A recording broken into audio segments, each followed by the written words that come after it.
지난 8월에 기업 존속을 위한 상속세제 개편을 주제로 세미나를 개최했습니다. 그 당시 제가 저희 지역구인 종로에 오랫동안 변함없는 맛을 지켜오면서 사람들이 사랑을 하는 맛집 문화가 많고 또 대를 이어가며 가게를 운영하는 것이 얼마나 바람직한 것인지에 대해서 말씀드린 바 있습니다. 이러한 기술과 노하우는 그냥 저절로 생기는 것이 아니죠. 끊임없이 갈고 닦고 또 이어가면서 지켜야 되는 것입니다. 그렇지 않으면 사라집니다. 장수기업은 끊임없는 혁신을 통해서 기술과 노하우, 전통을 계승하며 또 남들이 쉽게 따라올 수 없는 그런 경쟁력을 갖출 때 가능한 것입니다. 이웃 일본은 약 3만 3천 개, 미국에는 13,000개 정도, 독일에도 1만 개가 넘는 100년 이상의 장수기업이 있다고 합니다. 그러나 우리나라는 불과 10개 정도의 장수기업밖에 없다는 것이 안타까운 현실입니다. 저는 그 중에 그 이유 중에 가장 중요한 것 중에 하나가 우리나라가 가지고 있는 과도한 상속세제 때문이라고 생각하고 있습니다. 이것을 바로잡기 위해서 상속세제의 개편이 필요하다라는 생각을 가지고 이 세미나를 개최했고 또 여러분들도 그런 뜻에 공감하시는 분들이 이 자리에 많이 계시리라고 생각합니다. 이러한 상속세의 문제가 해결되지 않으면 결국에는 기업의 자산이 모두 세금으로 분석되고 기업의 존속이 위태로워지게 되는 것이 우리가 겪어왔고 또 앞으로 겪게 될 현실입니다. 상속세 감세하면은 무조건 부자 감세라는 생각을 많이 합니다. 제가 재작년에 대선 경선에 나왔을 때도 이 상속세 문제를 가지고 이 상속세제를 대폭 개편해야 된다 했을 때 캠프 내에 수많은 반대가 있었고 결국 이야기를 제가 공약으로 내세우는 순간 캠프가 해체되는 그러한 정도의 큰 진통을 겪기도 했습니다. 그만큼 상속세제 문제는 민감한 문제이고 많은 사람들이 별로 그렇게 달가워하지 않는 그런 문제이지만 실제 우리 기업들이 존속과 발전을 위해서는 정말 치명적인 중요한 문제라고 생각을 합니다. 그렇기 때문에 이 부자감세라는 정치적인 선동에 흔들리지 않고 아주 합리적인 상속세제의 재설계가 필요한 시기가 됐다고 생각합니다. 그것이 바로 기업이 성장하고 경제가 더 활성화되고 우리나라의 국부가 크게 증가해서 모든 국민이 기업의 주주로서 또 그 수익을 함께 향유하는 동반 성장의 길이 될 것이라고 저는 생각합니다. 오늘 정구영 한국상장회사협의회장님께서 직접 발표해 주십니다. 실제 기업 현장에서 겪으셨고 또 겪고 계신 생생한 목소리를 우리에게 전해주실 것이라고 기대하고 감사드립니다. 저도 이와 관련해서 조세 감면 특례 제한법 일부 개정안을 제안하려고 합니다. 오늘 과정을 맡아주신 현진권 강원윤 원장님 그리고 토론에 참여해 주시는 박선경 도시소사이어티 조사연구소 공동대표님, 현승현 교수님 그리고 이용주 기획재정국장님께 감사의 말씀을 드립니다. 이번 세미나를 통해서 대한민국 기업들이 100년, 1000년의 기업으로 계속 존속하고 성장 도약하는 그러한 발판이 마련되기를 기대합니다. 함께해 주신 모든 분들께 감사드립니다. 기업 생존을 위한 상속세제 개편, 생존이라는 의미를 써서 참 무겁습니다. 세미나에 오신 여러분을 진심으로 환영합니다. 제 생각에 이 작업은 우리 미래를 위해서 반드시 성취해야 할 중요한 관리이긴 한데 그러고 하면 부자 감세를 추진한다라는 선동적인 발언이 금방 떠오릅니다.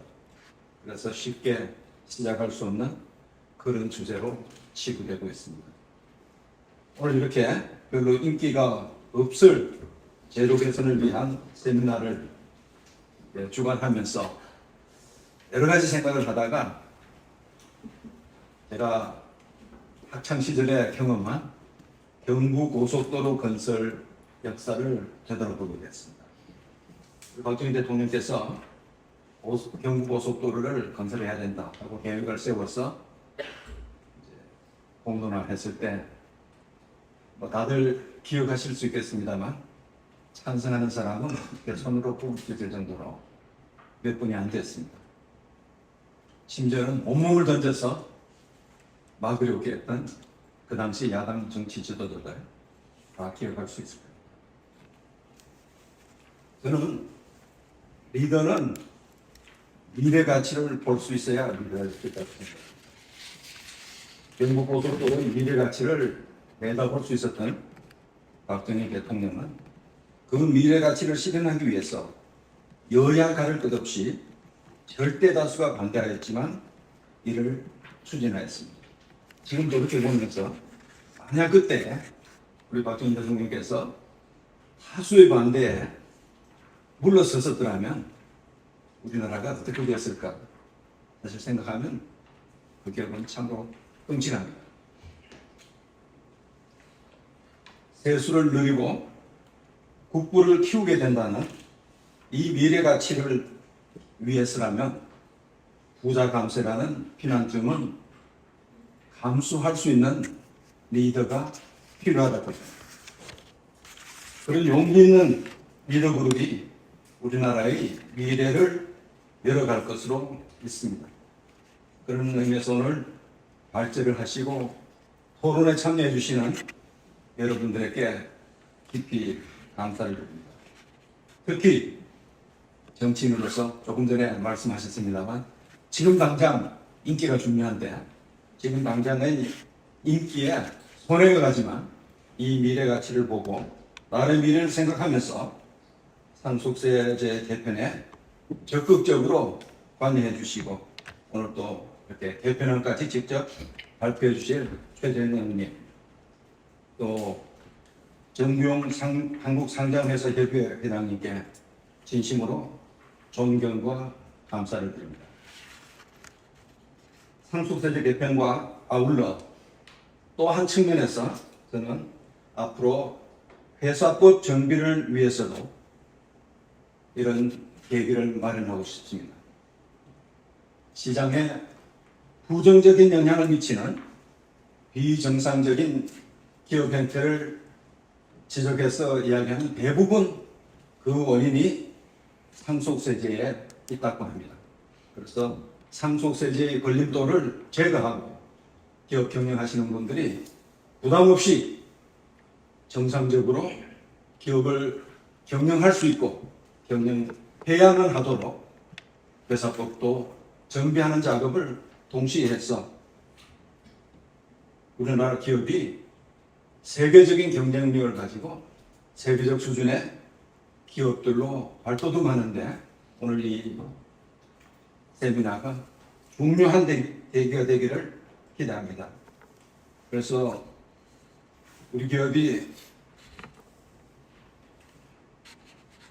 국제적 경쟁력을 가지고 세계로부터 존경받는 그리고 우리 주식시장이 정상화되어서 세수도 늘어나고 국부도 증가하는 그런 멋진 출발점으로 오늘 이 세미나가 역할을 해줄 수 있으리라 기대하면서 여러분 모두의 큰 성원을 기대합니다. 이렇게 중요한 벌끄름에 함께해 주신 여러분 진심으로 감사합니다. 작년에 상속 증여세 특례 확대에 이어서 올해에도 2023년 세법 개정안에 증여세 연부연납 기간 확대 등 중견기업이 지속적으로 요청한 여러 과제들이 개선 반영된 것을 통해서 다소 만족스럽지는 않지만 제도가 진일보하고 있다는 것은 느끼고 있습니다. 하지만 아직 우리나라는 기업의 경영권 승계에 대해 제도적 지원이 적극적으로 이루어지지 않고 있고 이미 해외에서는 많은 국가들이 상속세를 폐지하는 등의 완화 폐지의 경향이 국제적인 추세입니다. 영국이 현행 40%인 상속세를 단계적으로 인하해서 폐지하는 방안에 착수한다고 합니다. 영국은 OECD 회원국 중 상속세율이 가장 높은 나라에 속했으나 방향을 틀어서 상속세 40%를 단계적으로 인하해 폐지하는 방안을 내년 예산안 계획에 넣는다고 합니다. 우리나라도 상속세율 인하 또는 과세 표준 기반 조정 등을 통해 경영권 승계 시 발생하는 상속세에 대한 부담을 덜어내서 경제 전반에 활력을 불어넣을 필요가 있습니다. 또한 오늘 최재형 의원님께서 발의하시는 상속 주식의 과세 이연 제도 등도 본격적으로 논의가 되어야 할 것입니다. 지나치게 높은 상속세율은 기업을 승계하는 상속인의 독세로 작용하고 심한 경우 기업 소멸로 이어질 수 있습니다. 기업을 경영하던 가족은 소득원과 일자리 상실로 생존 및 복지에 부정적인 영향을 받고 또 기업은 축적된 기술과 노하우 등 유무형의 자산이 소멸하게 됩니다. 일자리 감소 역시 국가 경제 차원에서 지대한 영향을 미치게 됩니다. 이렇듯 기업 승계는 비단 기업에만 국한된 문제가 아니라 국가 경제 차원에서도 매우 중요한 문제라는 것입니다. 이런 자리가 이미 여러 차례 있었지만 변화와 어떤 혁신은 더디다는 느낌을 지울 수가 없습니다. 국민적 공감대와 사회적 합의라는 명제가 담겨있는 이슈이기 때문일 수도 있겠습니다. 모쪼록 오늘 이 자리에서 기업 상속세제 개편에 대해 진전된 논의가 있었으면 합니다. 저희 중견연도 세제 개편에 대한 고민과 함께 해답을 찾아 나가는 데 열심히 노력하겠습니다. 다시 한번 오늘 뜻깊은 세미나를 축하드리고 바쁘신 와중에도 귀한 시간을 내주신 내빈 여러분들께 감사의 인사를 전합니다. 저는 수년 전에 암에 걸려서 아주 고생을 한 적이 있습니다. 형편없이 이렇게 열 있고 머리도 다 빠졌고 이렇게 거울을 쳐다보면 이제 얼마 살지 못할 것 같다 그런 생각을 하곤 했습니다. 그렇지만 그보다 더 어려운 일들이 있습니다. 그동안 제가 벌려놓은 많은 일들, 또 저와 함께 열심히 정말 인생을 걸고 함께 일해온 9천여 명의 사원들, 이런 사원들의 미래를 위해서 갑자기 이렇게 제가 죽는다면 어떤 일이 일어날까 그런 고민을 하게 됐고, 상황으로 봐서 도저히 상속 또는 제가 우리 아이들한테 물려주지 못하면 누구한테 물려주든지 증여세를 부담하고 나면 회사를 계속해서 경영해 갈 수 없을 것이라는 그런 아주 어려운 상황을 생각하면 사실 제가 죽는다는 것보다 그런 것들이 더 큰 두려움이었습니다. 그래서 어떻게 하면 회사도 제가 지금까지 만들어 왔던 여러 가지 일들, 또 우리 사원들과 함께 만들어 놓은 문화, 또 노하우 이런 것들이 어떻게 잘 전파돼서 회사가 계속해서 잘 굴러갈 수 있을지 큰 고민을 하지 않을 수가 없었습니다. 많은 회사들이 이 상속세에 대해서 고민했지만 저도 고민하지 않은 것 아니고 열심히 이 상속세에 대해서 이런저런 세제 개편에 함께 해왔습니다. 예를 들면 우리나라 가업승계에 관한 법률 개정안 이것을 준비하는 과정에 기업인으로서 열심히 함께 설명하고 했던 기억이 있습니다. 그러나 이제 제가 막상 죽음이 가까웠다 이렇게 생각하니까 제가 지금까지 이루었던 것은 조금만 작은 회사들의 것이고 이제 회사가 조금 더 큰 회사들은 도저히 상속을 할 수 없는, 회사를 그대로 보존시킬 수 없는 그런 지경에 와 있습니다. 제가 죽으면 마치 경영권을 자녀들한테 물려주려고 해야만 하는 것처럼, 아니면 이렇게 부의 대물림 이런 것으로 받아들이고 있는 사회. 사실 저희 기업인들은 부의 대물림이라고 생각하지 않고 걱정의 대물림이라고 생각합니다. 그런 것들을 보는 시각이 너무 다르니까 어떻게 해야 될까? 제가 죽으면 생겨나는 사망세입니다. 제가 죽으면 상속을 하면 상속세, 그렇지 않고 전문 경영인에게 물려주면 증여세 이런 것들을 부담하면 회사로서 아무 일 안 하고 정당한 방법으로 존재하지 못합니다. 그동안 많은 회사들이 상속했는데 그러면 어떻게 존재했을까? 이런 의문을 갖기도 하죠. 저는 40여 년의 창업해서 정말 열심히 일했습니다. 국내, 해외에도 기업이 10여 개 있고 지금은 국내외 기업 이렇게 열심히 일하면서 그동안 쌓아왔던 노하우들, 억척스럽게 열심히 모았던 기계들은 이제 물거품이 되고 마는구나 이런 생각하니까 정말 아주 많이 원망스러웠습니다. 어느 날 그 한 우리나라 기업이 초대한 자리에 참석하게 됐습니다. 그분이 하시는 말씀이 저는 지분이 한 97% 이상 제가 가지고 있는데 제가 죽으면 회사는 더 이상 지탱할 수 없습니다. 아시다시피 저는 바이오 회사를 하고 있는데 바이오 회사는 미래를 위한 과감한 리스크가 있는 투자가 필요한데 확실한 오너십이 없으면 계속 기업으로 계속 경영을 할 수 있는 상황이 아닙니다. 그래서 저는 좀 큰 걱정입니다. 이렇게 얘기를 하는 것이었습니다. 여러분들께서 누구라고 하면 모두 다 어느 분도 다 아실 만한 그런 분이었습니다. 그때 옆에 있던 장남이 뼈 있는 농담을 합니다. 아버님 걱정하지 마십시오. 아버님이 어려운 상황이 되면 상속세법이 개정되어서 저희가 상속이 가능할 때까지 산소호흡기를 끼워놓고 있을 테니까 걱정하지 마십시오. 이렇게 아들이 얘기를 했습니다. 좀 다들 웃었죠. 그런데 그 웃으면서 저희 가슴 속에 밀려오는 어떤 아주 무거운 그런 것을 느끼기도 했습니다. 사실 저는 그 친구한테 이렇게 말해줄까?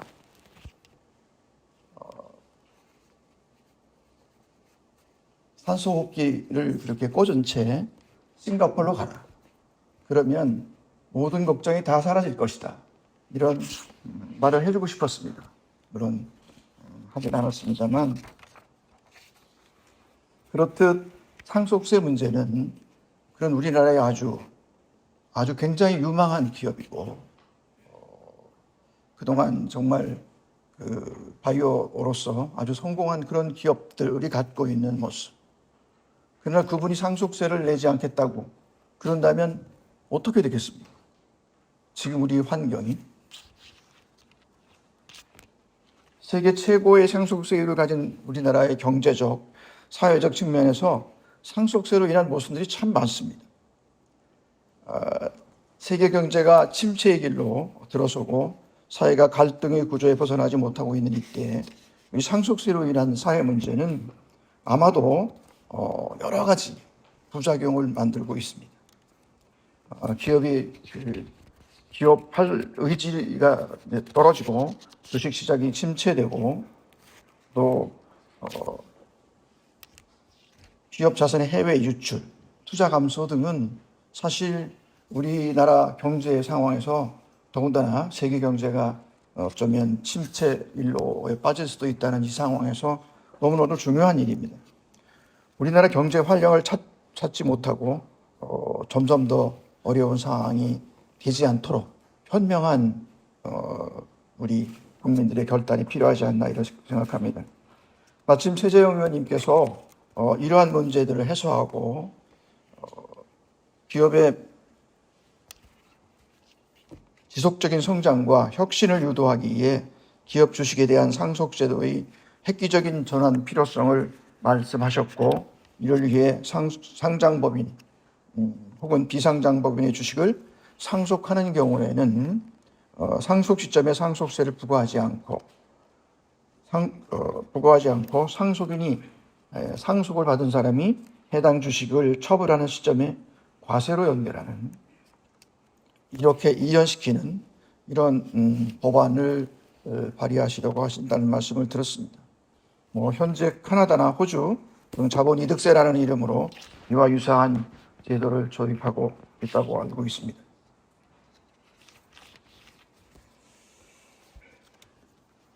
세계 최고의 상속세율을 우리는 감당하고 지금 있습니다. 경영권 프리미엄을 할증해서 60%를 적용받게 되는데 이는 지속 가능한 기업으로 경영을 계속할 수 있는 상황이 아닙니다.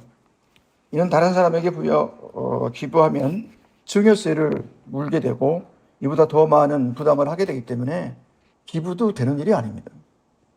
얼마 전 넥슨의 경우 10조 원의 상속 재산 중에 상속세가 6조 원에 달했습니다. 이를 납부할 여력이 없어서 주식으로 물납을 하는 일이 있었습니다. 이로 인해 기획재정부가 2대 주주가 되었고 아마 또 다른 문제가 시작되고 있습니다. 아울러 다른 사람에게 기부하면 증여세를 물게 되고 상속세라고 보다 더 많은 세금을 부담하게 되기 때문에 현재의 세율로는 지속 가능한 경영을 할 수 없는 상황이라 하겠습니다. 그래서 전문가들은 저희 기업인들에게 텍스 프리를 만들라고 그럽니다.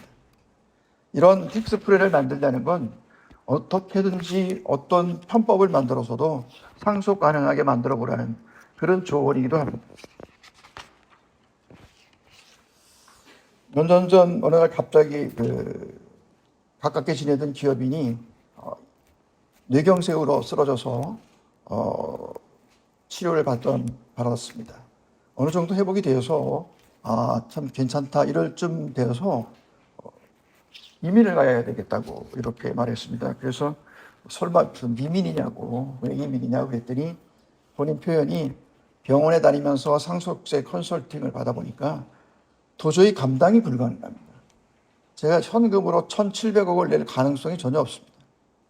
그렇다고 공장을 팔 수도 없고 그렇게 말하는 것이었습니다. 그러나 설마 그 사람이 이민 갈까 이런 생각했는데 정말로 영주권이 나왔다고 이렇게 말하는 것이었습니다. 그리고 이민을 갔습니다. 제가 이렇게 말했습니다. 당신 손자들이 화교의 나라에서 화교들과 같이 그렇게 생활하도록 그럴 만큼 꼭 이민을 가야 했냐 이렇게 말해왔습니다. 어쨌든 얼마 전 한국에 돌아온 그분의 얼굴을 보면서 참 편안해 보였습니다. 제 생각이죠. 상속세를 해결했으니까 편안해 보이는 듯 했습니다. 그러므로 상속세는 이제 우리들에게 그냥 적게 내려고 한다는 이런 모습의 문제가 아닙니다.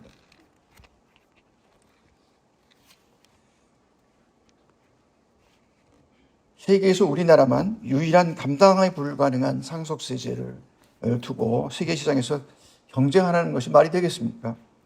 대주주와 소액주주의 주식을 동일하게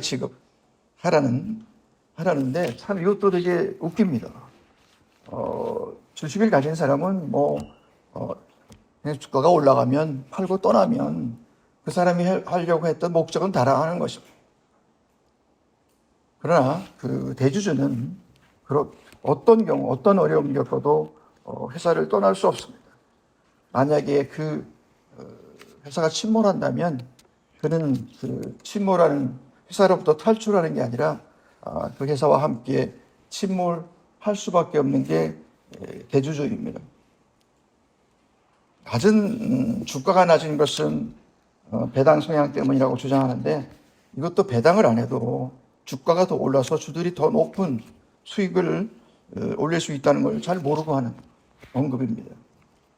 미국 회사의 사례를 보면 사실은 아주 주가가 높은 회사들이 별로 배당하지 않습니다. 그런데 왜 주가가 높아지겠습니까? 이것을 마치 배당 때문에 그렇다고 얘기하는 건 너무 잘못된 생각이라서 기업인으로서 많이 답답해하고 있습니다. 글로벌 스탠다드에 맞는 상속제도가 도입되어야 된다고 생각합니다. 코리아 디스카운트를 해소하고 사회적 대타협이 필요합니다. 기업에 대한 상속세를 없애거나 또는 이연하거나 또는 대폭 인하하고 대신 글로벌 스탠다드에 부합하는 주식시장법을 만들어서 건전한 기업 경영이 되도록 했으면 하는 바람입니다. 스웨덴의 경우처럼 건강한 상속세제를 통해 세수도 올라가고 GDP 대비 세수 비중이 하락하여 건전한 경제 성장이 될 수 있도록 상속세제의 획기적인 개정을 필요로 합니다. 상속세를 적게 내려고 제가 이렇게 수작 부리는 거 아닙니다. 기업을 지속 가능한 경영할 수 있도록 하여서 세수도 늘리고 좋은 일자리도 만들어서 젊은이 미래를 걱정하지 않고 기업들은 세계 시장에서 동등한 조건으로 경쟁하여 수출을 늘리고 새로운 기술 개발에 투자하게 해야 됩니다. 기업하기 좋은 나라가 되면 세계 기업들이 몰려오고 투자가 늘어가면 일자리와 세수가 늘어나는 미래지향적 국가가 될 것입니다. 이것이 기업과 근로자와 정부가 원하는 위인의 길 아니겠습니까?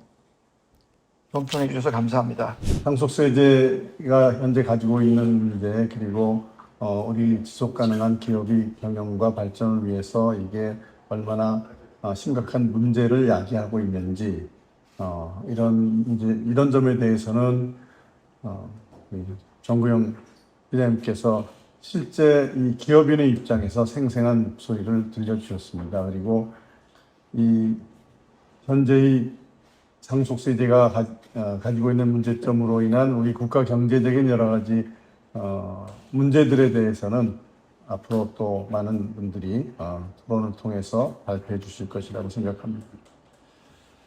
이게 그 상속세 얘기를 하면은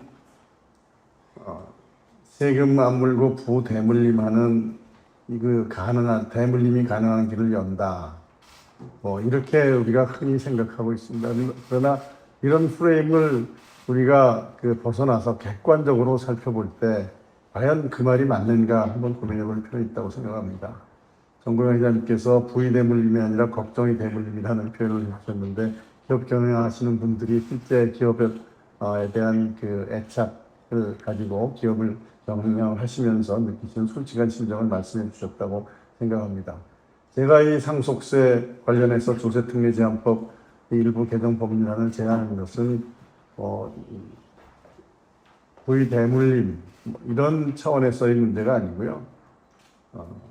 이 기업 승계와 관련한 상속세제로 인해서 우리 현장에서 벌어지고 있는 여러 가지 부작용들을 제거하는 것이 반드시 필요하다는 그런 생각에서 발전을 하게 된 것입니다. 제안을 하게 된 것입니다. 우리가 기업가들이 천사는 아니잖아요. 다 기업하시는 분이고, 우리는 기본적으로 영리를 추구하고 이기적인 인간이라는 전제하에서 모든 시각을 바라봐야 된다고 생각합니다. 그렇기 때문에 이 상속세제로 인해서 실제 주식이 실질적인 가치 이하로 저평가되는 그런 현상들이 많이 벌어지고 있고요. 또 상속세를 마련하기 위해서 일감 몰아주기를 비롯한 여러 가지 건강하지 못한 관행들이 이루어지고 있는 것이 현실입니다.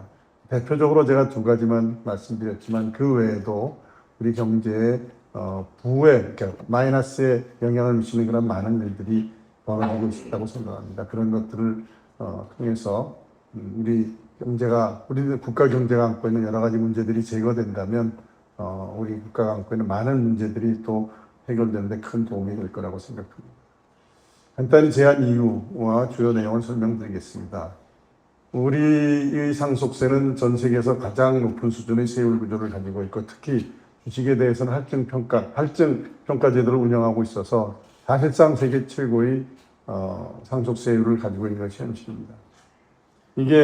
이러한 높은 상속세율이 결국은 기업가의 의지를 저해하고 주식시장의 활성화를 방해하고, 우리 정 회장님께서 사례를 말씀해 주신 것처럼 기업 자산의 해외 유출 그리고 투자 감소의 원인이 되기도 합니다. 기업의 지속적인 생존과 혁신을 유도하기 위해서는 이러한 기업 주식에 대한 상속제도의 획기적인 전환이 필요한 시점이라고 생각합니다.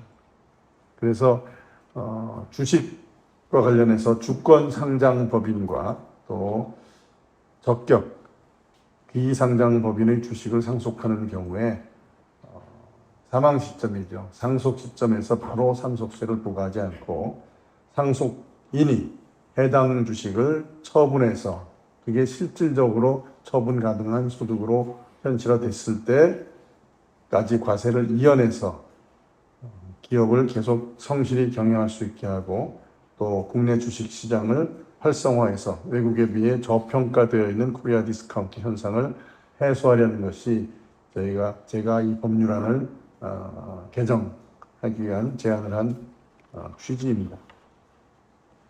상속되는 주식에 대한 상속세가 이연되면 기업가가 상속세를 이연받기 위해 계속 기업을 성실하게 국내에서 운영하려는 강력한 의지를 가지게 되고 또 주가가 정당하게 정상적으로 평가된다면 일반 주식 투자자들도 기업의 계속적인 발전을 기대하고 주식시장에 투자하려는 투자 심리가 생기고 주식시장의 지수가 높아져서 경제 전반의 수준이 재도약할 수 있는 계기가 마련될 수 있다고 봅니다. 그리고 또 비상장 법인의 경우라도 우리 경제에 이바지하는 그 역할이 큰 기업들을 과세연의 범위 내에 포함시켜서 국가 경제를 선도할 수 있는 유인을 제공하고자 합니다. 개정 법률안의 주요 내용은 여러분들이 가지고 계신 자료 15쪽에 자세히 나와 있습니다만은 주권 상장 법인의 주식 그리고 대통령령으로 전하는 비상장 법인 중 적격이 해당되는 그러한 법인의 주식을 상속하는 경우에는 상속세를 과세하지 않고 상속받은 그 상속인이 해당 주식을 처분할 때 과세하자는 겁니다. 그리고 취득 과액과 취득 시기는 피상속인을 기준으로 해서 과세하여 그 차액에 대한 소득세를 부과하려는 것이 이 개정 법률안의 주요 취지입니다. 물론 여기에 대해서 자세한 절차는 대통령령에 위임해서 어떤 기업들이 어떤 절차에 의해서 상속세 이연 혜택을 받을 수 있는지에 대해서는 대통령령으로 정하면 될 것 같습니다. 이상 제안율을 말씀드렸고요. 이러한 상속세의 개정을 통해서 창의적이고 도전적인 기업가 정신이 승계되고 더 발전돼서 기업의 지속적 성장이 이루어지고 그것이 우리나라 경제 발전의 밑거름이 되기를 기대해 봅니다. 먼저 코리아 디스카운트에 대해서 잠시 말씀드리겠습니다. 우리나라 주가가 얼마나 저평가되어 있나 하는 것에 대해서 잠깐 설명드리도록 하겠습니다. PBR이라고 하는 거 아십니까? PBR, 주당 순자산 가치. 그러니까 자산이 1조면 주가가 1조다라고 하면 PBR이 1인 거죠. 1인 거죠. 그런데 삼성전자가 1.3입니다. 아주 우량한 회사입니다. 우리나라에서는. 그 다음에 삼성전자하고 비교 가능한 TSMC가 대만이 중국으로부터 늘 그 전쟁 위협을 받고 있는 그 나라가 PBR이 5 정도 됩니다. 애플사가 PBR 얼마인지 아십니까? 애플사가 50 정도 됩니다. 그러면은 만약에 삼성전자가 애플 정도는 가당치도 않습니다. TSMC 정도의 PBR을 갖는다고 하면은 삼성전자 주식이 지금 6만 몇천 합니까? 그게 25만에서 30만 정도 하지 않겠습니까?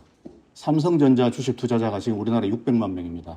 그 다음에 우리나라의 전체 주식 투자자가 작년 12월 30일 기준으로 1,441만 명입니다. 이분들이 삼성전자 주식을 갖고 있다 했을 때 또 삼성전자에 많은 외국인 투자자들이 있는데 외국인 투자자들이 또 외국 자본들이 삼성전자 주식 사러 들어왔을 때 또 삼성전자가 하나가 아니고 2개, 3개, 4개, 5개, 10개 이렇게 됐을 때 우리나라 국보가 어떻게 되겠는가? 지금 여기 보면은 왼쪽 그림에 보면은 한국이 PBR이 1.1입니다. 지금 얼마냐면 0.9입니다. 지금 PBR이. 저 표에 보면은 우리보다 낮은 나라가 러시아입니다. 러시아 0.8입니다. 러시아라고 하는 나라는 기업인이 돈을 벌거나 잘 되면 어느 날 갑자기 호텔에서 떨어져 죽는다든지 아니면 심장마비로 사망한다든지 이런 일이 늘 일어나는 나라가 러시아입니다. 그거 말고는 한국이 제일 낮습니다. 심지어 나라 같지도 않은 필리핀, 이런 말 드려서 죄송합니다. 나라 같지도 않은 말 취소하겠습니다. 필리핀이 2.5고 인도네시아가 2.9고 인도가 3.2입니다. 멕시코가 2.5입니다. 멕시코는 마피아들이 지배하고 있는 나라라고 알고 있습니다. 어떤 나라를 폄하하려고 하는 얘기는 아닙니다. 그냥 PBR을 비교하자고 하다 보니까 이렇게 됐습니다. PER이라고 하는 거죠. 주가 그 수익 비율을 PER이라는 그것도 우리가 굉장히 낮은 편이고 PBR이라고 하는 게 특히 낮습니다.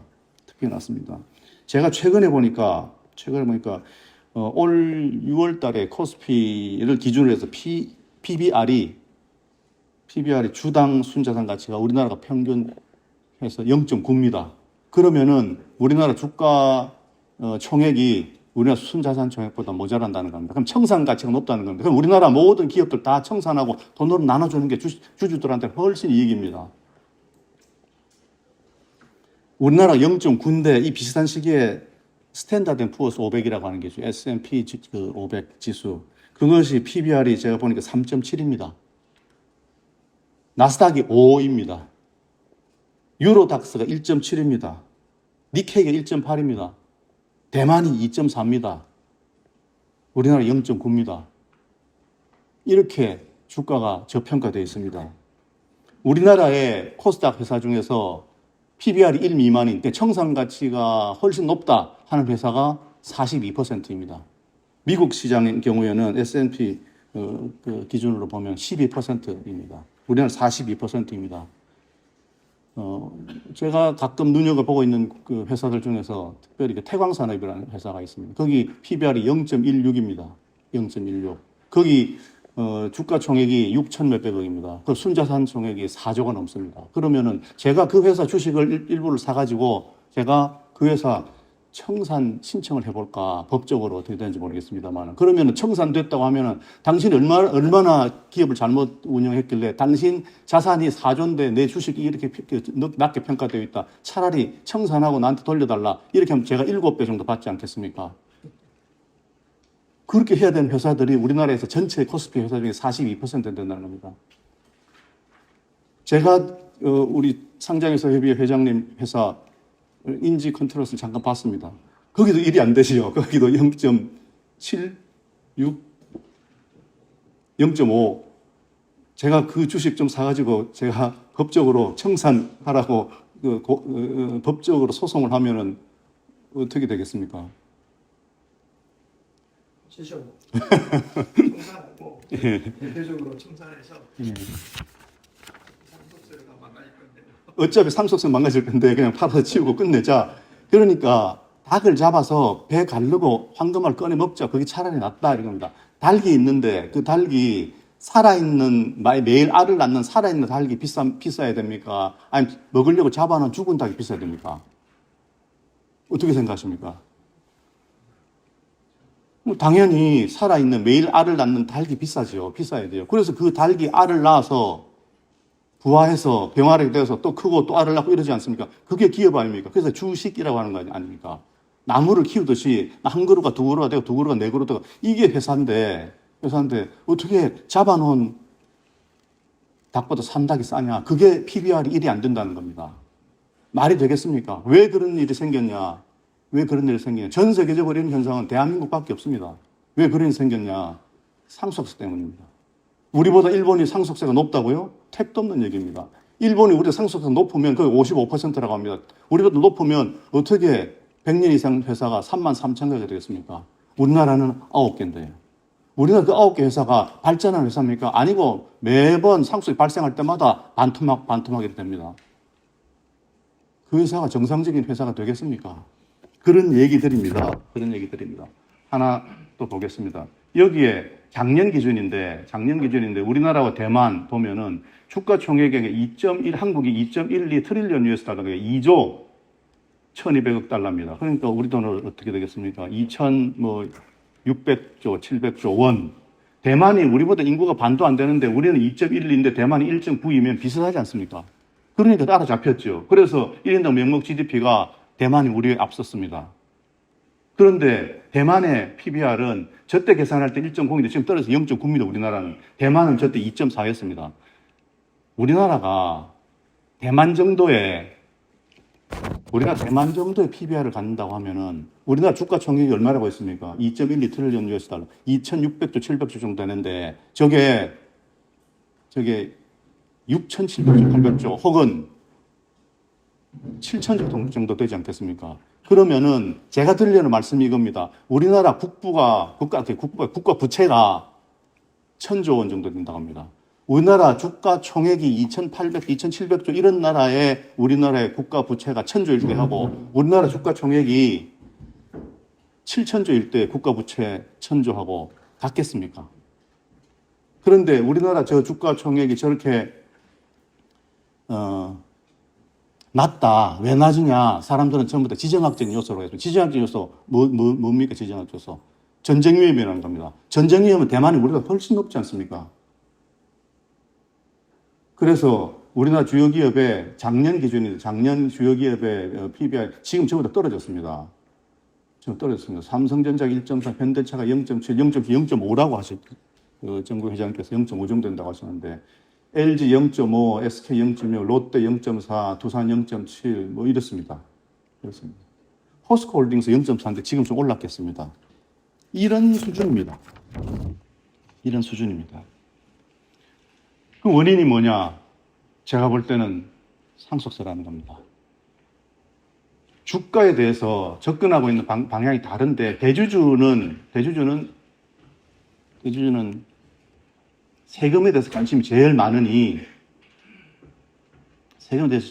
주가를 전부 세금하고 연계해서 생각하는 것이고 소액주주들 관심은 주가가 높아서 내가 주식 팔아가지고 이익을 챙겨야 되겠다 혹은 배당을 받아야겠다 이겁니다. 아까 정봉희 회장님께서 말씀하셨는데 배가 있으면 대주주들은 그 회사가 망하면 그 배와 함께 깔아앉는 사람들이고 소액주주들은 거기서 이익을 챙겨 나가는 사람들입니다. 어떻게 대주주의 한 주와 소액주주 한 주를 같이 취급할 수 있냐.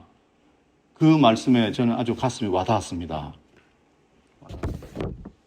그래서 그걸 막기 위해서 많은 여러 가지 행동들을 하고 있는데 그 행동들이 뭐냐. 예를 들면 회사가 잘 되면 안 되지 않습니까? 잘 되지 않게 하려면 어떻게 됩니까? 회사 잘 된다고 절대로 홍보하면 안 됩니다.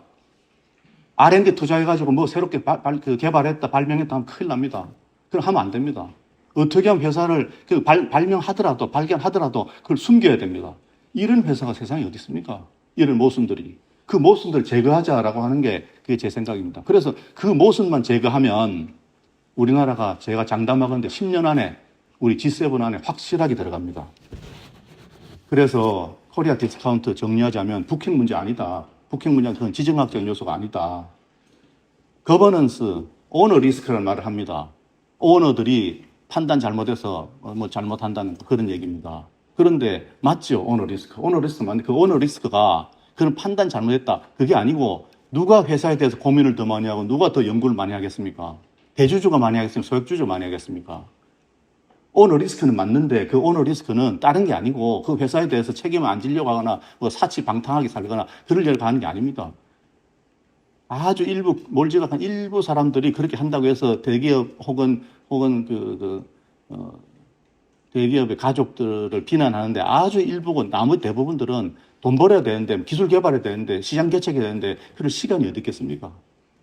그런데 그렇게 할 시간에 뭘 연구하냐, 어떻게 하면 상속세 적게낼 건가, 어떻게 하면 이 기업이 이어지게 할 건가, 이거 고민하는 거 아닙니까? 그래서 오너 리스크가 뭐냐, 제가 생각할 때는 고의로 주가를 낮춰서 회사의 대를 잇게 하려고 하는, 회사가 승계하게 하려고 하는 그런 유혹, 그런 시도, 그것이 오너 리스크다.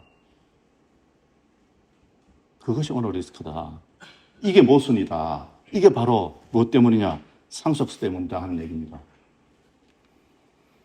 또 최재형 의원님께서 발의하시려고 하는 이게 통과되면 통과될 수 있겠습니까? 지금 이 상황에서. 내년에 총선에서 최재형 의원님 속하신 이 정당이 혹시 의석수를 더 많이 차지해서 혹시 최재형 의원님께서 국회에 다시 들어가셔가지고 설득 잘 하셔가지고 이걸 설득해 내신다면은 가능성이 조금 있다. 지금 상황에서는 안 된다. 그럼에도 불구하고 같이 있는 게 이 발의하시면은 아마 예전에 대선 후보 나오셔서 이 발표하셨다가 그 캠프가 전 캠프에 있는 분들이 다 후보님 그거 내시면 우리 좀 탈퇴합니다 해가지고 그래가지고 폭파됐다는 거 아닙니까? 이런 것들을 이런 내년이 총선인데 총선 얼마 안 남겨두지 않고 이런 것들 주장하신다는 게 어마어마한 획기적인 그런 일입니다. 개인적으로 봐서는. 그런데 이제 이런 문제까지 우리가 설득해내야 되지 않느냐. 지금 연금 문제가 아주 머리 아프다고 합니다. 우리나라 연금이 지금은 세계적으로도 많이 모여있는 그런 연금인데, 왜냐하면 연금을 시작해서, 제도적으로 시작해서 이제 돈을 지불하고, 그 다음에 돈이 이제 많이 나가고, 뭐 그런 시기가 이제 다가옵니다. 지금부터 많이 빠져나가는 겁니다. 빠져나가는데, 2040년 정도 되면은 이제 피크에 올랐다가, 그때까지 는다고 합니다. 그때부터 줄어들어서 2057년 되면은 연금이 고갈된다고 합니다. 제로가 된다는 겁니다. 그럼 그게 2057, 56, 55, 54 이렇게 점점 당겨지는 겁니다. 그래서 이 주가가 연금하고 어떤 관계가 있나 잠깐 보겠습니다. 여기 보십시오. 2005년, 15년, 20년 이렇게 쭉 했는데 여기에서 연금에 대해서 지불한 액수입니다. 지불한 액수. 저렇게 지불 액수가 크게 늘어나는 겁니다. 그런데 이 국민연금 투자 수익률이 마이너스입니다. 주가가 내려가면 마이너스 되는 겁니다. 그러니까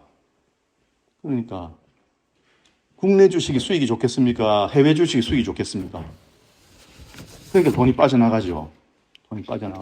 돈이 빠져나가서 외화 유출이 되는 겁니다.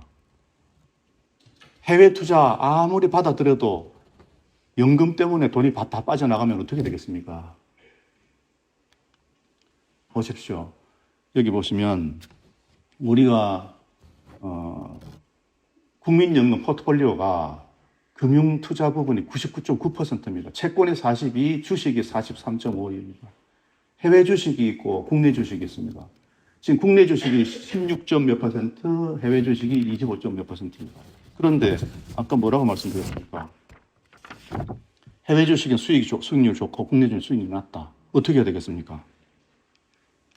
그러니까 지금도 2016년부터 2025년 동안에 국내 주식 비중은 20%에서 16.8로 떨어졌고 해외 주식 13%에서 25%로 2배 정도 늘었습니다. 이것을 국민연금기금운용위원회에서 발표를 했는데 2023년에서 2027년까지 이렇게 국내 주식 비중을 16.8에서 14로 축소하고 해외 주식을 25에서 40.3%로 확대한다. 여기에 따라 사학연금, 공무원연금, 군인연금 다 마찬가지입니다. 여기 그 군사문제연구원의 김영철 원장님 와 계신데 군인연금 마이너스로 국민 세금이 들어가고 있다는 겁니다. 언제까지 그래야 되나?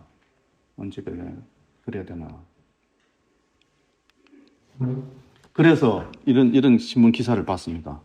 코스피 10년 장기 투자한 동학개미 만약에 나스닥에 샀다면 어떻게 됐을 건가? 코스피 10년 동안 투자했는데 27% 오를 때 나스닥은 373% 올랐다. 이겁니다. 그러면 돈이 빠져나가지 않겠습니까? 자연이 빠져나가지 않겠습니까? 그래서 2021년에 국민연금이 해외 주식을 통해서는 30% 수익을 올렸는데 국내 주식은 6.73 올렸답니다. 또 2019년부터 2020년 3년 동안 국내 자산에 대해서 6.45% 이익을 올렸는데 해외 자산에 대해서는 18.4% 올렸다는 겁니다. 앞으로 5년간 국민연금 목표 수익률이 5%라고 합니다. 자, 저 5%라도 지키기 위해서 어떻게 해야 되겠습니까? 외국으로 우리 국민연금 아마 3천조 좀 안 된다고 알고 있습니다. 그 돈 중에서 절반이 다 외국으로 가야 되지 않습니까? 그러다 보니까 외국으로 간다 이걸 발표하다 보니까 어떤 일이 생깁니까? 국민연금 기금운용위원회에서 저는 발표하니까 제 시위를 합니다. 동학개미 죽일 거냐, 주가 하락 책임져라. 이런 일이 이제 앞으로도 늘 일어날 겁니다. 우리나라 원화 가치가 자꾸 이렇게 하락하고 있다는 겁니다. 2016년에 해외 증권 투자액으로 지출한 돈이 2016년 3천억인데 2021년 5년 지나서 8,300억이 됐습니다. 저런 문제들이 있는데도 불구하고 우리가 상속세에 대해서 이렇게 내버려둬야 되겠습니까? 그래서 상속세로 우리나라 어떤 나라인가, 우리나라 정체성이 뭔가라고 보면 우리는 개인이 기업을 해서 번 돈을 그걸 기본적으로 다 국가의 거다, 우리 사회 거다라고 생각하는 걸로 대물림하면 다 절반은 떼서 우리 사회에 돌려주고 국가가 챙겨야 된다 이렇게 생각하고 있습니다. 그러니까 이렇게 얘기를 합니다. 기업 상속을 규제하는 것은 기업 명줄 끊기다.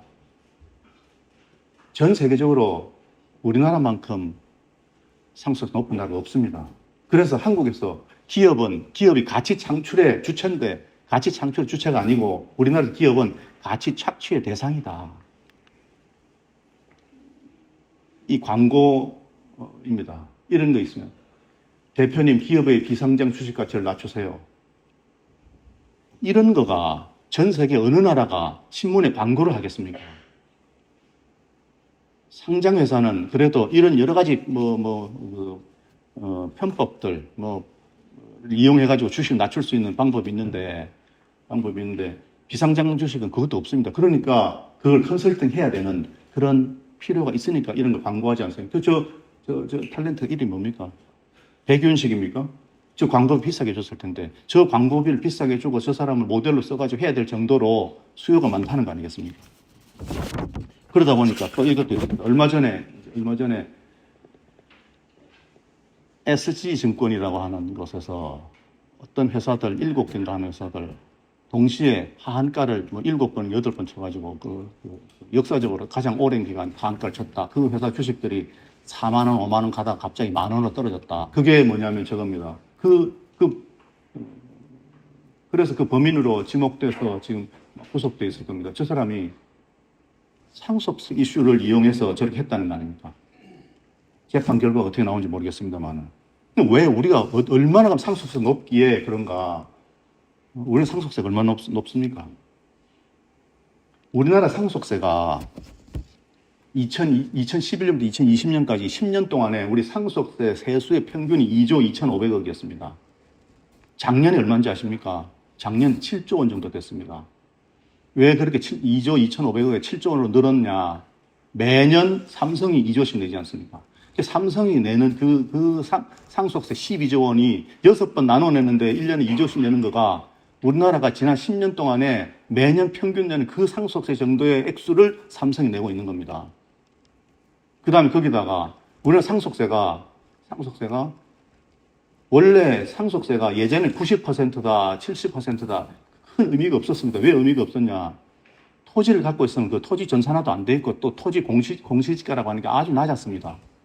그리고 또 금융실명제가 안 돼 있어가지고 그 사람 재산이 얼마인지 파악할 길이 없었는데 김영삼 대통령이 나오면서 이제 금융실명제 하면은 상속세 손봐야 된다. 당연하죠. 그렇게 해서 만들어진 게 50억 이상 40% 최고 세율이. 그런데 이제 DJ 정부 들어서면서 30억 이상 50% 올렸습니다. 그게 1997년에 처음으로 만들어졌다가 2000년에 DJ 정부 들어서서 이제 30억에 최고 세율이 30억에서 50% 이게 만들어졌는데 기업일 경우에는 할증해가지고 65%를 냈습니다. 지금은 그 65%를 아주 선심 써가지고 60%를 낮춰준 겁니다. 2000년, 그러니까 지금부터 23년 전에 강남의 아파트 값하고 지금 강남의 아파트 값이 얼마나 올랐겠습니까? 그러다 보니까 삼성이 내는 2조 빼더라도 2조 2,500 내다가 지금 삼성 빼면 5조 정도 되니까 그렇게 왜 늘었냐 상속세가. 부동산이 전부 다 오른 겁니다. 그러면 집 한 채 정도 물려주는 것은 그냥 살 수 있도록 해야 되지 않냐. 아버지 돌아가셨다고 해가지고 그 부인이 이사를 가고 자식들이 이사를 가고 그래서 되겠습니까? 그게 정의라고 할 수 있겠습니까? 그런데 실제로 상속세를 내는 사람이 그때 그 지난 10년 동안 2011년부터 20년까지 그때 돌아가신 분이 30만에서 35만 정도였는데 상속세 내시는 분들이 7,000명, 8,000명 정도밖에 안 됐습니다. 지금은 얼마 됐냐면 지금은 2020작년에 19,000명이 됐다는 100% 증가한 겁니다. 언제부터? 2019년에부터. 왜 그랬냐? 왜 그랬겠습니까? 부동산이 올랐거든요.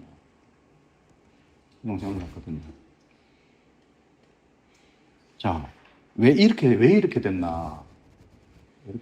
그런데 집 한 채 가지고 있는 건 문제가 아닌데 기업을 하고 있는 분들이 문제입니다. 기업을 다 날려야 되지 않습니까?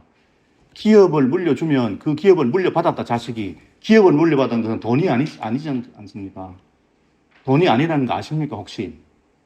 기업을 물려받은 기업은 기업 돈이지 그 기업의 돈을 오너가 받아서 자기가 쓰려면 집을 산다 뭐를 쓰려면 그걸 가처분 소득이라고 하는데 가처분 소득으로 만들려고 자기 주머니에 들어오는 그 순간에 과세를 합니다.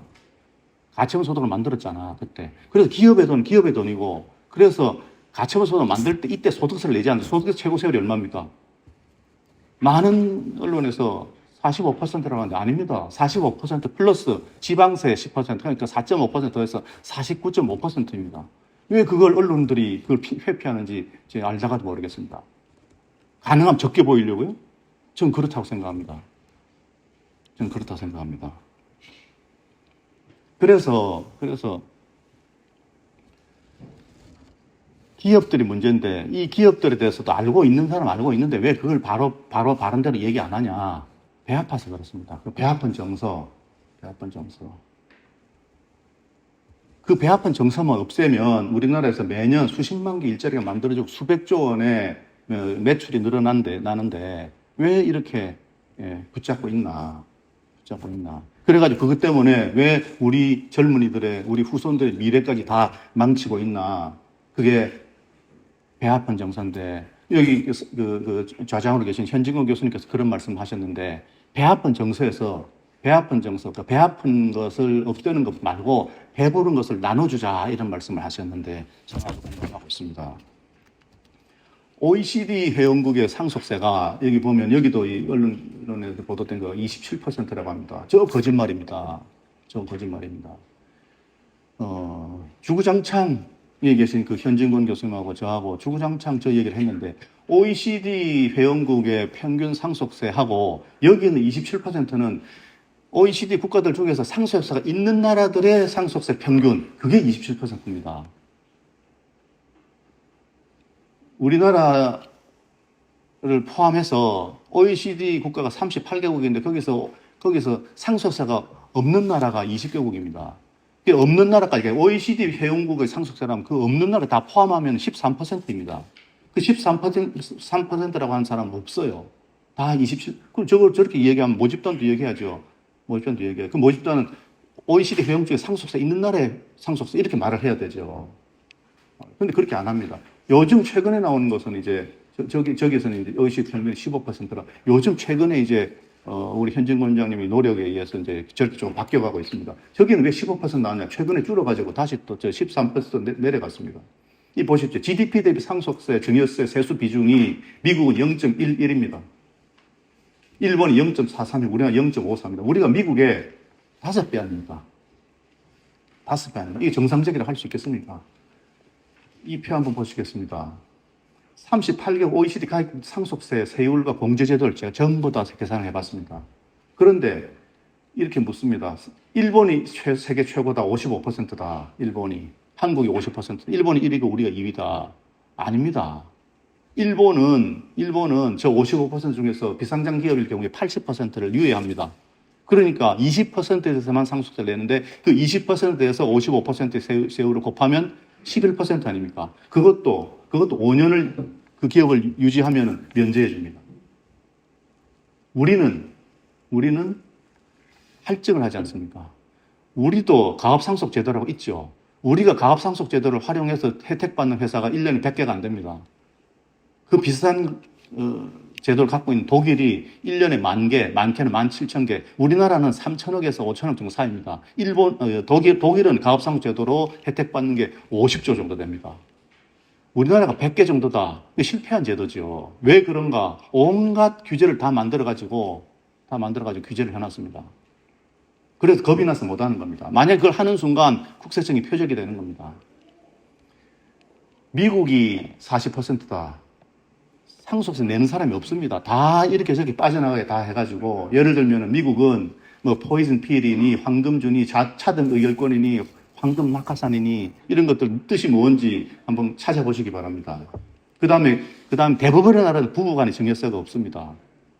또 증여 공제한도가 높아서 미국 같은 경우는 300억까지는 증여세 없이 물려주니까 기업도 마찬가지입니다. 그리고 그 이상 되는 것들은 다 재단에 기업 재산을 투자하고 재단에 거기 지분을 갖고 그 회사를 지배하도록 이렇게 만들어 놓는 겁니다.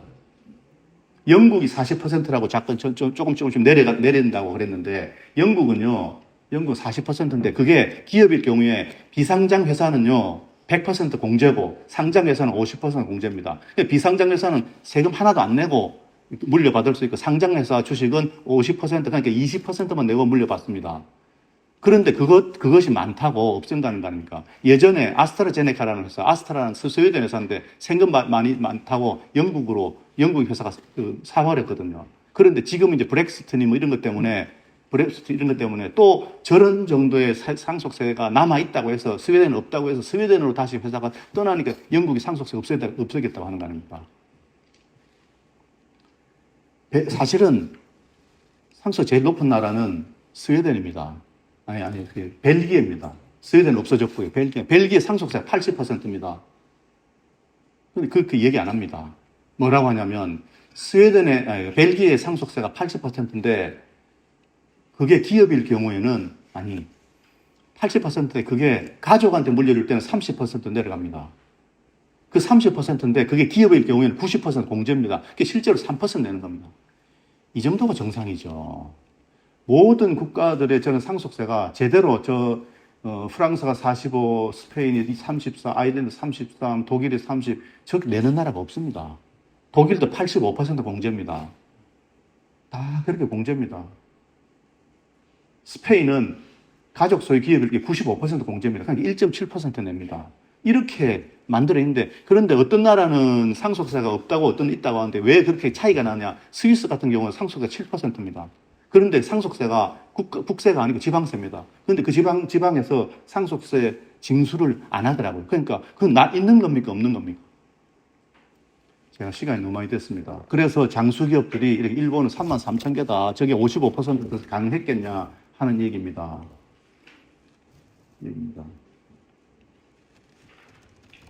그래서 1,441만 주식 투자자들, 이분들한테 호소해야 되지 않는가 하는 그런 생각입니다. 상속세를 손봐야 되는 게 또 일본 같은 경우는 후계자를 못 찾는다는 겁니다. 그 회사를 상속받지 않겠다고 하는 겁니다. 제가 이 상속세 이것 때문에 이 세미나 하다가 정국 회장을 뵀는데 정국 회장께서도 아드님이 계신데 아드님이 나 회사 안 해요. 그래서 아드님이 물려받지 못한다고 하시는 겁니다.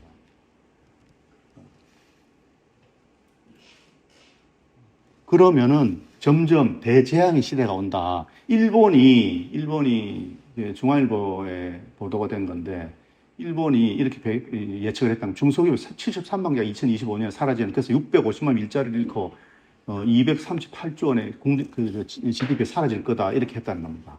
그럼 제한적인 기업의 소멸 시대가 온다 그런 겁니다. 그래서 우리나라에도 상속세 폭탄 때문에 눈물의 매각에 나선 그런 기업들이 많다는 겁니다. 락앤락이라고 아시죠? 다 아시지 않습니까? 그 회사도 결국 기업 팔고 이사 갔죠. 베트남으로. 그런 이유 때문에 스웨덴이 상속세 없애고 나서 상속세 없애니까 그러면 우리나라 사람들 상속세 없애면 세수가 줄어든다. 지금까지 세수가 줄어든 우리 세수가 줄어서 경제 형편이 안 좋은데 국가 수지가 이제 적자로 가는데 상속세 줄이면 안 된다는데 스웨덴의 경우에 보면 상속세를 없애고 나서 세수가 늘었다는 거 아닙니까? 왜 늘었나? 이런 연구가 있습니다. 이런 연구가 있는데 상속세를 그 가업상속세 이렇게 감면을 해준다 혹은 이연을 해준다라고 했을 때 일자리가 1년에 53만 개가 늘어나고 매출이 284조가 늘어나고 총 영업이익이 16조가 늘어난다는 겁니다. 16조가 늘어나면 저기에서 법인세가 얼마나 거칩니까? 4조가 거치는 거 아닙니까? 4조가 거치는 거 아닙니까? 그럼 기업한테 상속세를 걷어서 3조 걷는 거하고 기업 상속세를 이연해 줘가지고 정상적으로 해가지고 법인세가 늘어서 4조가 수입 생기면 당연히 이 길로 가야 되지 않겠습니까? 윤석열 대통령 후보가 나중에 자료 한번 보십시오. 윤석열 대통령 후보는 전형적으로 그러니까 상속세를 이연하자 이런 주의자이신데 이 자료를 보시면 아주 정확하게 제대로 이해하셨다고 생각됩니다. 그래서 우리도 이렇게 바꿔야 된다 하셨는데 내년에 혹시나 여당이 의석들도 많이 차지하게 되면은 어떨지 모르겠습니다. 저는 상속세 개정 문제가 이승만 정부의 토지개혁의 견줄만큼 획기적인 시도라고 생각합니다. 대한민국이 자본주의, 자유시장 경제를 바탕으로 하는 국가로 발전하게 된 것은 토지개혁의 성공했기 때문이라고 봅니다. 그래서 저는 조사한 결과 위주로 토지개혁과 이 상속세 개정 문제가 어떤 상관관계가 있는지에 대해서 말씀드리도록 하겠습니다. 건국 이후에 토지가 부를 창출하는 기반이었다면 지금은 기업이 부를 창출하는 기반이죠. 이제 제2의 토지 개혁이 이루어져야 할 때라고 생각합니다. 근대화 이전에 대한민국은 농업 기반의 사회였고 농업 종사자 인구 비율이 80% 이상이었죠.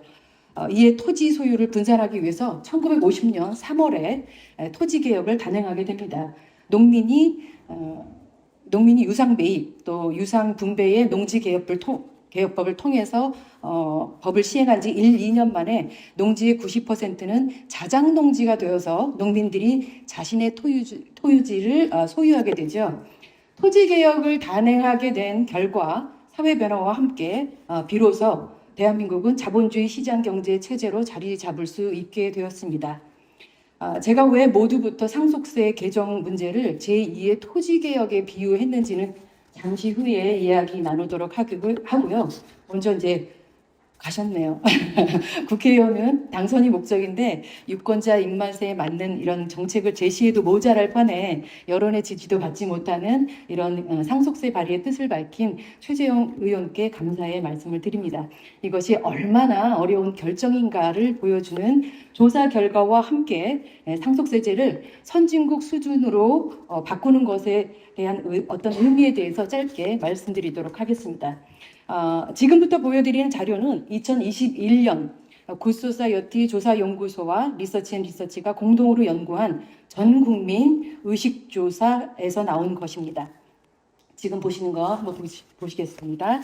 우리나라는 부자들의 세금 부담이 낮기 때문에 부자들에 대한 상속세를 더 올려야 한다라는 질문에 그렇다라고 말한 응답자는 65%, 그렇지 않다가 15%, 모르겠다가 20.4%로 나왔습니다. 65대 15%로 상속세를 더 올려야 한다고 답하고 있습니다. 그러면 다음은 정당별 지지자들의 응답률을 좀 보시겠습니다. 국민의힘을 지지하는 지지자들의 응답률이 상속세를 더 올려야 한다고 답한 응답률이 41%, 그렇지 않다가 36%. 더불어민주당을 한번 보실까요? 네. 더불어민주당 지지자들의 응답률은 상속세를 더 올려야 한다. 84.4%. 그렇지 않다.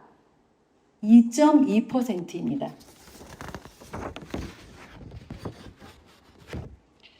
다음 좀 보실게요. 부자들의 재산은 대부분 노동자와 농민들의 흘린 피와 땀의 결실을 빼앗아 생긴 것이다. 그렇다. 34%, 그렇지 않다 30%, 모르겠다가 35%입니다. 정당별 지지자들의 응답률입니다. 부자들의 재산은 피와 땀을 결실을 빼앗아 생긴 것이다 라고 답한 사람이 그렇다가 19%, 국민의힘입니다. 그렇지 않다가 55%, 더불어민주당을 보시겠습니다. 그렇다. 부자들의 재산은 농민들의 흘린 피와 땀의 결실을 빼앗아 생긴 것이다. 그렇다가 46%, 그렇지 않다가 15%입니다. 국민의힘과 더불어민주당의 의식 차이를 보여주고 있습니다. 부자들의 재산에 대해서 극단적으로 다른 가치관을 가지고 있는 것을 확인할 수 있습니다. 그 다음 자료입니다. 부모가 자식의 집을 샀을 때 돈을 지원해 주는 것은 증여이므로 정부는 젊은 사람들이 집을 구입하면 철저하게 조사하여 부모의 지원이 있으면 증여세를 부과해야 한다. 그렇다 47%, 그렇지 않다 22%, 모르겠다가 31%입니다. 정당별 지지자들의 응답률을 보시겠습니다. 국민의힘은 41%, 34%가 그렇지 않다라고 대답했고요. 그렇다가 41%라고 대답했습니다. 더불어민주당 보시겠습니다. 부모의 지원이 있으면 증여세 부과해야 된다가 60%, 그렇지 않다가 11%입니다. 이렇게 부자들의 재산을 인정해 주지 않으려는 태도가 더불어민주당이 훨씬 더 높다는 것을 확인해 볼 수 있습니다. 다음입니다. 우리나라가 기업에 대한 세금이 높다고 해외로 사업체를 옮긴다고 한다면 기업의 해외 이전에 대한 세금을 많이 부과하는 것이 옳다. 그렇다. 44%, 그렇지 않다. 23%, 모르겠다. 33%입니다. 국민의힘의 정당별 지지자를 보면 국민의힘이 그렇다. 부과하자가 28%, 그렇지 않다가 45%, 더불어민주당은 사업체로 옮길 때 해외 이전에 대한 세금을 많이 부과하는 게 맞다. 60%고요. 11%가 그렇지 않다라고 대답을 했습니다. 세금을 많이 부과해서 기업에 페널티를 부과하자는 쪽이 더불어민주당 지지자들에게 더 많은 것을 확인할 수 있습니다. 다음입니다. 일자리가 중요하므로 기업이 대물림될 때 고용을 유지하는 동안 상속세 납부를 미뤄주는 정책을 도입하는 것이 바람직하다. 이 질문이 바로 최재형 의원께서 발의하시려는 법안 내용이라서 이것을 물어보았습니다. 일자리가 중요하니까 대물림하는 동안에 대물림될 때 상속세 납부를 미뤄주자 하는 것에 대해서 그렇다라고 대답한 것이 31%, 그렇지 않다가 35%, 모르겠다가 33%입니다. 정당별 지지자들의 응답률입니다. 국민의힘은 48.4%가 그렇다라고 대답했고 33%가 그렇지 않다. 더불어민주당은 21%가 그렇다, 그렇지 않다가 29%. 반면에 더불어민주당은 모르겠다라는 응답이 50% 가까이 됐어요. 국민의힘이 그렇지 않다, 그렇다와 그렇지 않다와의 차이를 보시고요. 더불어민주당이 그렇다와 그렇지 않다라는 차이, 그리고 모르겠다는 응답을 했던 사람들의 차이를 한번 보세요. 19%와 50%입니다. 그런데 이렇게 모르겠다라는 응답이 나온 결과가 이유가 무엇일까요? 바로 앞에 질문인데요. 일자리가 중요하다는 것은 인지하고 있죠. 일자리가 중요한데 그래서 조금 밀어주는 게 어떨까라고 생각하는 게 확실치 않은 거예요. 그래서 일자리가 중요하다는 내용으로 설득을 하면 모르겠다라고 답변한 응답자들의 지지를 더 얻을 수 있지 않을까 하는 희망을 가져봅니다. 네. 상속세를 낮추거나 없애야 한다는 주장에 부정적인 여론이 많은 것은요. 상속세가 이중과세라는 것하고 그리고 미실현 이익에 대한 세금을 매기는 것이라는 걸 아는 국민이 의외로 많지 않은 데서 오는 현상입니다. 또 이중과세든 미실현 이익에 대한 세금 부과든 간에 재산이 많은 부자로부터 세금을 더 징수하는 게 공평하다라는 의식이 팽배한 것이 지금의 현실이고요. 이것이 더 문제라고 생각합니다. 잠깐 1946년 7월에 있었던 미 군정 여론조사를 살펴보겠습니다. 어떤 체제를 선호하는가라는 질문에 국민 71%가 사회주의를, 7%가 공산주의를, 자본주의는 고작 14%였습니다. 조선 말기 백성의 10%가 양반이었고요. 50%가 산민, 그리고 40%가 노비였습니다. 1944년 통계청 인구조사에 따르면 해방 이후 이 조선의 문맹률은 78%였습니다. 사회주의, 공산주의가 뭔지 아는 국민이 거의 없었는데도 불구하고 국민 80%가 사회주의를 원했습니다. 국민의 뜻이라고 해서 이승만 대통령이 이를 따랐다면 대한민국은 지금 어떻게 되었을까요? 토지를 국유화하고 전 국민이 협동농장에서 일하게 되었다면 지금처럼 대한민국이 세계경제 10대국 안에 들 수 있었을까요? 1948년 대한민국 건국 직후 상속세 최고 세율은 여론을 바탕으로 해서 90%였습니다. 점차 세율이 낮아졌음에도 여전히 대한민국의 상속세율은 살인적이다라고 말할 수 있죠. 다시 말하지만 이중과세, 미실현 이익에 대한 과세라는 논란에서 여전히 자유롭지 않습니다. 그래서 상속세 개혁은 감히 이승만 대통령께서 하셨던 것과 유사한 제2의 토지개혁이다라고 말할 수 있는 겁니다. 현재는 산업 기반의 사회죠. 농업 종사자 인구 비율이 작년 기준 4% 정도, 4.2%밖에 되지 않습니다. 그것도 해마다 감소하는 추세죠. 주식하는 인구가 현재 1,441만 명에 달한다고 해요. 이제 토지가 아닌 회사의 주식을 건강하게 소유하는 그런 환경을 만들어야 될 때라고 생각합니다. 주식을 가진 일반 국민도 주식을 통해서 재산을 축적할 수 있는 환경을 만들어야 된다라고 생각합니다. 그렇다면 주식을 하는 이 1,441만 명의 주주들, 그리고 부자한테 상속세를 더 올려야 한다고 주장했던 그렇게 답했던 65%에 달하는 국민의 생각을 바꾸게 해야 되지 않을까요? 언론에서도 그렇고 뭐 학계에서도 그렇고 여러 차례 언급되었지만 삼성은 12조 원이 넘는 상속세 재원을 마련하기 위해서 이 부인 홍라희 여사하고 이 세 모녀 홍라희 여사를 포함한 세 모녀가 받은 주식담보대출이 총 4조 781억 원에 달한다고 해요. 연간 이자만, 이 대출 이자만 2천억 원 이상이라고 하죠. 상속세를 납부하기 위해서 삼성은 경영권 악화 우려에도 불구하고 일부 계열사 주식을 매각했다고 합니다.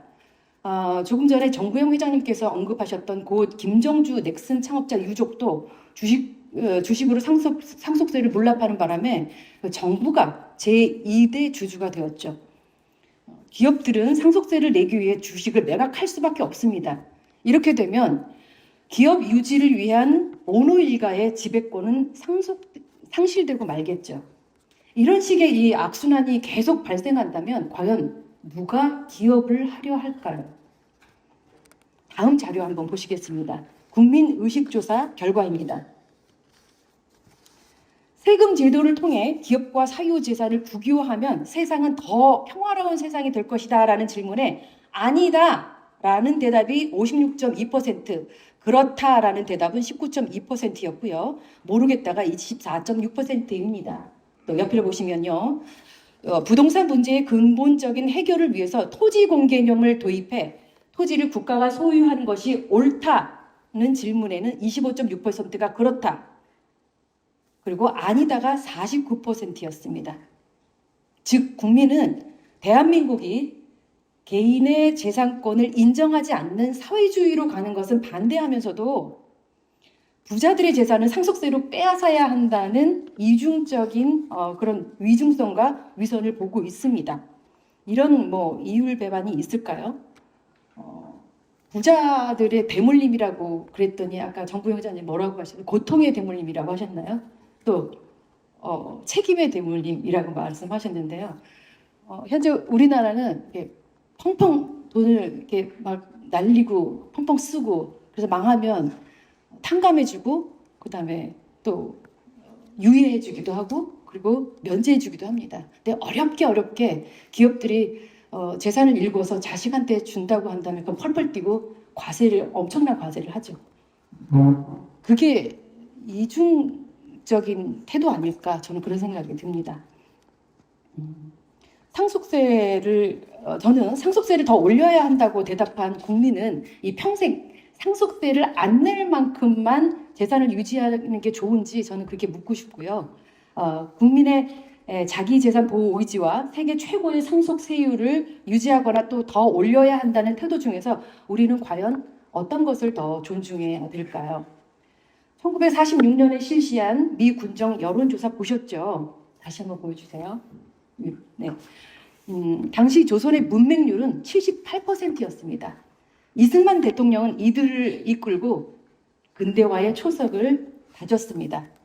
이승만, 박정희 두 리더가 국민이 찬성하는 이슈만 가지고 개혁을 이끌어냈을까요?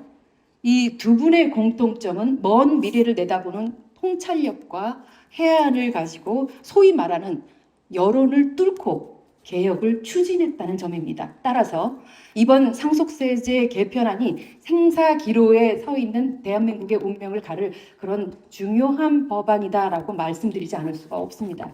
그런 의미에서 이 최재형 의원의 이번 상속세제 개편안 발의는 대한민국 정치 환경에서는 볼 수 없는 대단히 드문 사례입니다.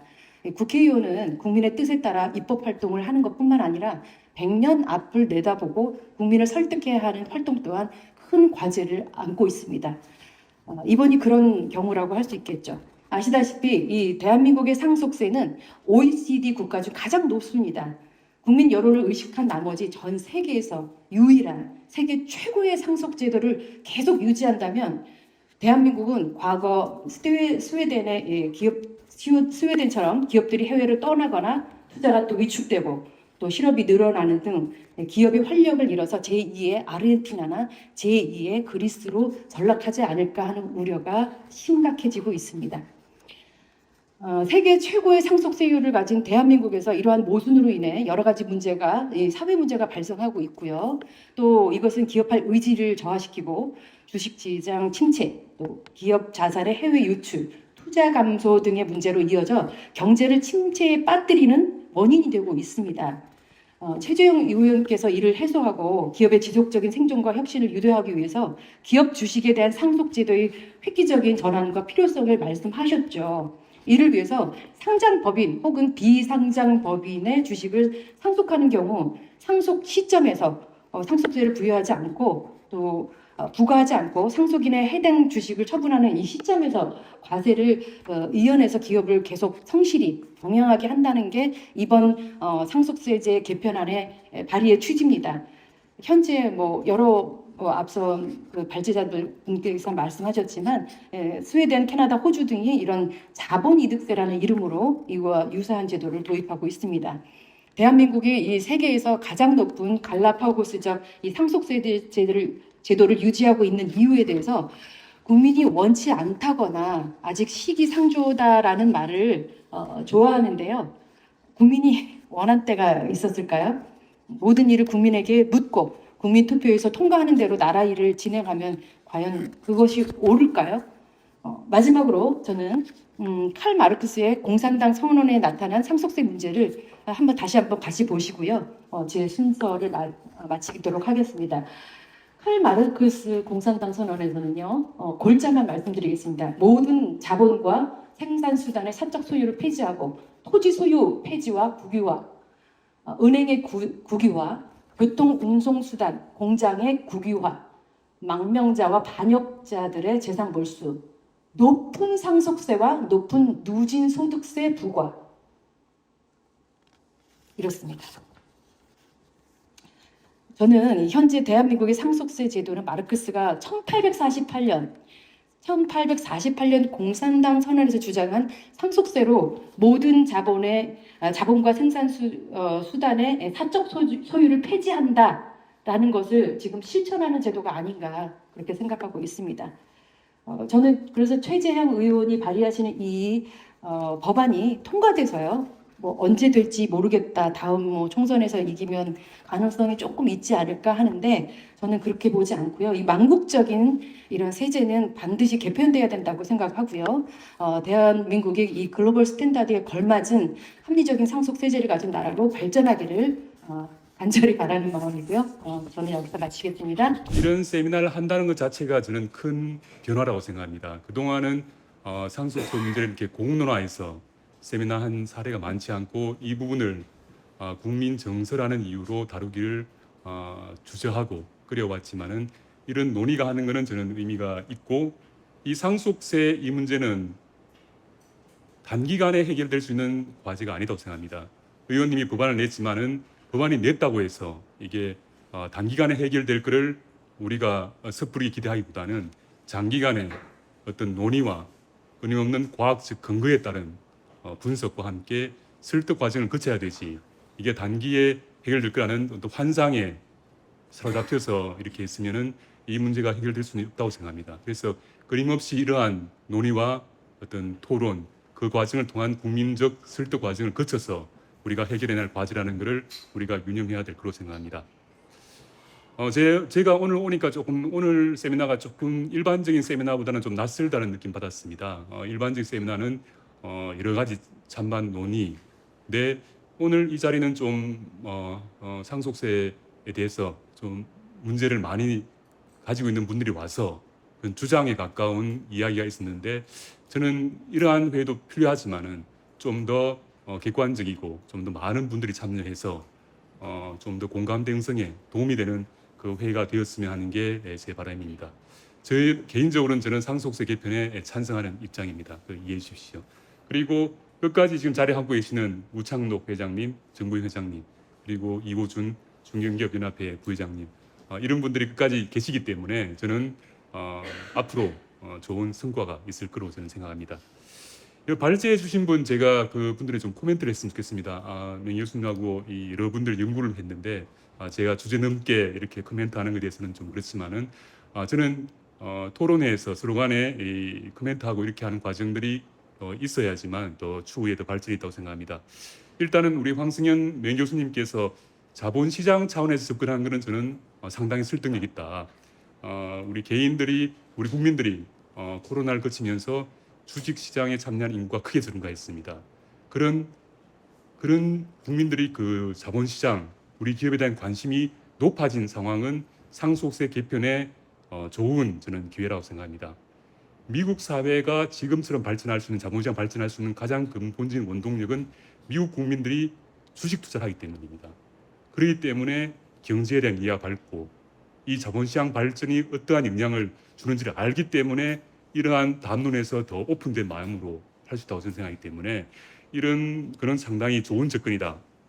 다만 저는 분석 과정에서 PBR, PER 가지고 분석하셨는데 저는 PBR이 외국에보다 우리나라가 순자산 대비 주식이 낮다. 그렇기 때문에 그 상속세 문제다 이렇게 하는 것은 저는 기본적으로 이게 취지 공감합니다. 하지만은 좀 더 분석적으로 했으면 좋겠다는 생각이 듭니다. 이 차이를 다 상속세로 할 수가 있느냐? 그러니까 우리 같은 경우는 자본시장의 기반이 약합니다. 즉 퇴직연금이라는 미국 같은 경우는 수요 기반이 강하기 때문에 뭐 퇴직연금 하기 때문에 그 제도가 있기 때문에 유지될 수 있는 거고 단순히 우리가 이 차이를 상속세 문제로 귀결하는 것은 상당 부분은 상속세 문제일 것입니다. 다 모든 걸 귀결하는 것은 조금 저는 다시 봐야 되고 특히 저는 브라질, 뭐 멕시코 이런 인도네시아의 뭐 PBR은 2배 이렇게 높은데 우리나라는 0.8배다. 이러한 어려운 이런 못 사는 나라하고 우리가 낫다는 것은 문제였다는 주장에 대해서는 좀 더 봐야 되는 게 자원 부국입니다. 자원이 많은 에너지 회사들이 많이 있을 겁니다. 에너지 회사는 지하 자원은 자기 자산, 회사의 자산이 아니기 때문에 그 회사의 자산은 그 채굴 장비 몇 개뿐입니다. 그러니까 에너지 이 자원 부국의 기업하고 우리의 기업을 단순히 비교하는 것은 조금 더 봐야 되는 부분이 있다는 점을 말씀드리고요.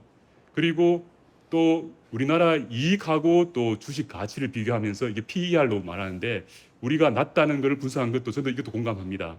하지만은 미국하고 우리를 비교할 때 미국의 혁신 기업들, 아마존, 테슬라 이런 애플 이런 혁신 기업은 높은 성장성이기 때문에 그 현재의 이익보다 더 앞으로 더 크게 이익이 증가하기 때문에 많은 PER을 쳐준 겁니다. 그러니까 제가 기본적인 건 공감하면서 좀 더 세부적으로 들어가서 설명해야 되지 이 세부적인 설명이 돼야지만 이것이 국민들에게 설득이 되고 언론을 통해서 어떤 그 보도가 되고 이렇게 한다고 저는 생각합니다. 그리고 상속세를 폐지했을 때 세수가 증가한다는 부분도 저는 상속세가 상당 부분 다른 세목의 세수를 줄이는 효과가 있다고 생각합니다. 만약에 보십시오. 기업이 하거나 개인 사업자가 있는데 상속을 해주려니까 이 현금이 들어왔습니다. 원래는 현금을 은행에 넣어야 되는데 현금을 금고에 넣었다가 자식한테 정리해주면은 이게 지하 경제가 형성되는 겁니다. 그렇기 때문에 상속세 때문에 다른 분야의 세목에서 줄어드는 효과이기 때문에 상속세를 폐지하면 다른 세목이 늘 거라는 것은 일반적인 그런 상식에는 부합합니다. 하지만 그게 얼마나 늘 거냐 그 부분도 분석이 필요한 겁니다. 그리고 경제에 미치는 효과에 대해서 이렇게 연구하신 게 있는데 이런 부분도 저는 조금 더 객관적인 그러니까 여기 연구원도 있는데 좀 더 공신력 있는 연구기관을 통해 분석해야 되고 해외 사례라든지 여러 가지 측면을 통해서 이러한 객관적인 사실 자체가 이게 논리가 되어서 좀 더 설득력이 되고 우리 사회의 공감대 형성에 저는 기했으면 하는 마음에서 이러한 말씀을 드립니다. 그리고 또 그 두 번째 말씀하신 또 그 박성경 박사님 발표인데 저는 어떤 특정 정당 지지자를 이렇게 이분법화해서 접근하는 것에 대해서는 좀 더 우리가 고민을 할 필요가 있다고 생각합니다. 제가 국회 과정에서 가압상속 공제 확대를 이렇게 논의한 과정에서 여야 의원들이 같이 이걸 머리를 맞대고 하고 일부 의견의 차이가 있지만은 그 가운데서도 서로 간에 의견에 일치했었기 때문에 법이 통과되고 오늘날에 그 부족하지만 가압상속 공제가 있다고 생각합니다. 그 부분을 이렇게 특정 지지자를 이렇게 나누어서 하는 부분은 좀 더 우리가 생각해서 이런 것보다는 좀 더 사회적 공감대, 여야가 모두 설득되어서 하는 과정을 통하는 것이 저는 더 바람직하지 않겠냐는 저는 생각을 합니다. 그리고 제가 요거는 제 앞에 못 두고 제가 준비한 말씀을 좀 드리겠습니다. 여러분, 저는 기본적으로 이 상속세 개편의 긍정적인 입장이라는 걸 좀 이해해 주셨으면 합니다. 제가 이렇게 잘 되자고 제가 이렇게 하는 거지 안 되자고 하는 게 아닙니다. 잘 되려면 좀 더 우리가 좀 더 체계적으로 이 논의가 필요하다는 입장이고요. 정부도 기본적으로 가압 상속, 가압 승계에 대해서 지원을 확대해 왔습니다. 그런데 그 부분은 중소 중견기업의 대상으로 이렇게 확대해 왔고요. 지난해에는 가압 상속 공제 대상을 중견기업의 경우는 매출액 4천만 원에서 5천만 원으로 또 확대했고 그 공제 금액도 또 최대 500억에서 600억으로 확대했습니다. 그리고 연부연납 기간으로 20년으로 확대했고 그리고 중소기업에 대해서는 상속 시에 세금을 내는 게 아니고 추후에 양도할 때, 실제 현금화할 때 내는 쪽으로 지금의 우리 최 의원님의 과세 이연과 비슷한 방식으로 제도를 개선했습니다. 그리고 올해에도 좀 더 확대하는 내용으로 정부안을 제출해 놓은 상태입니다.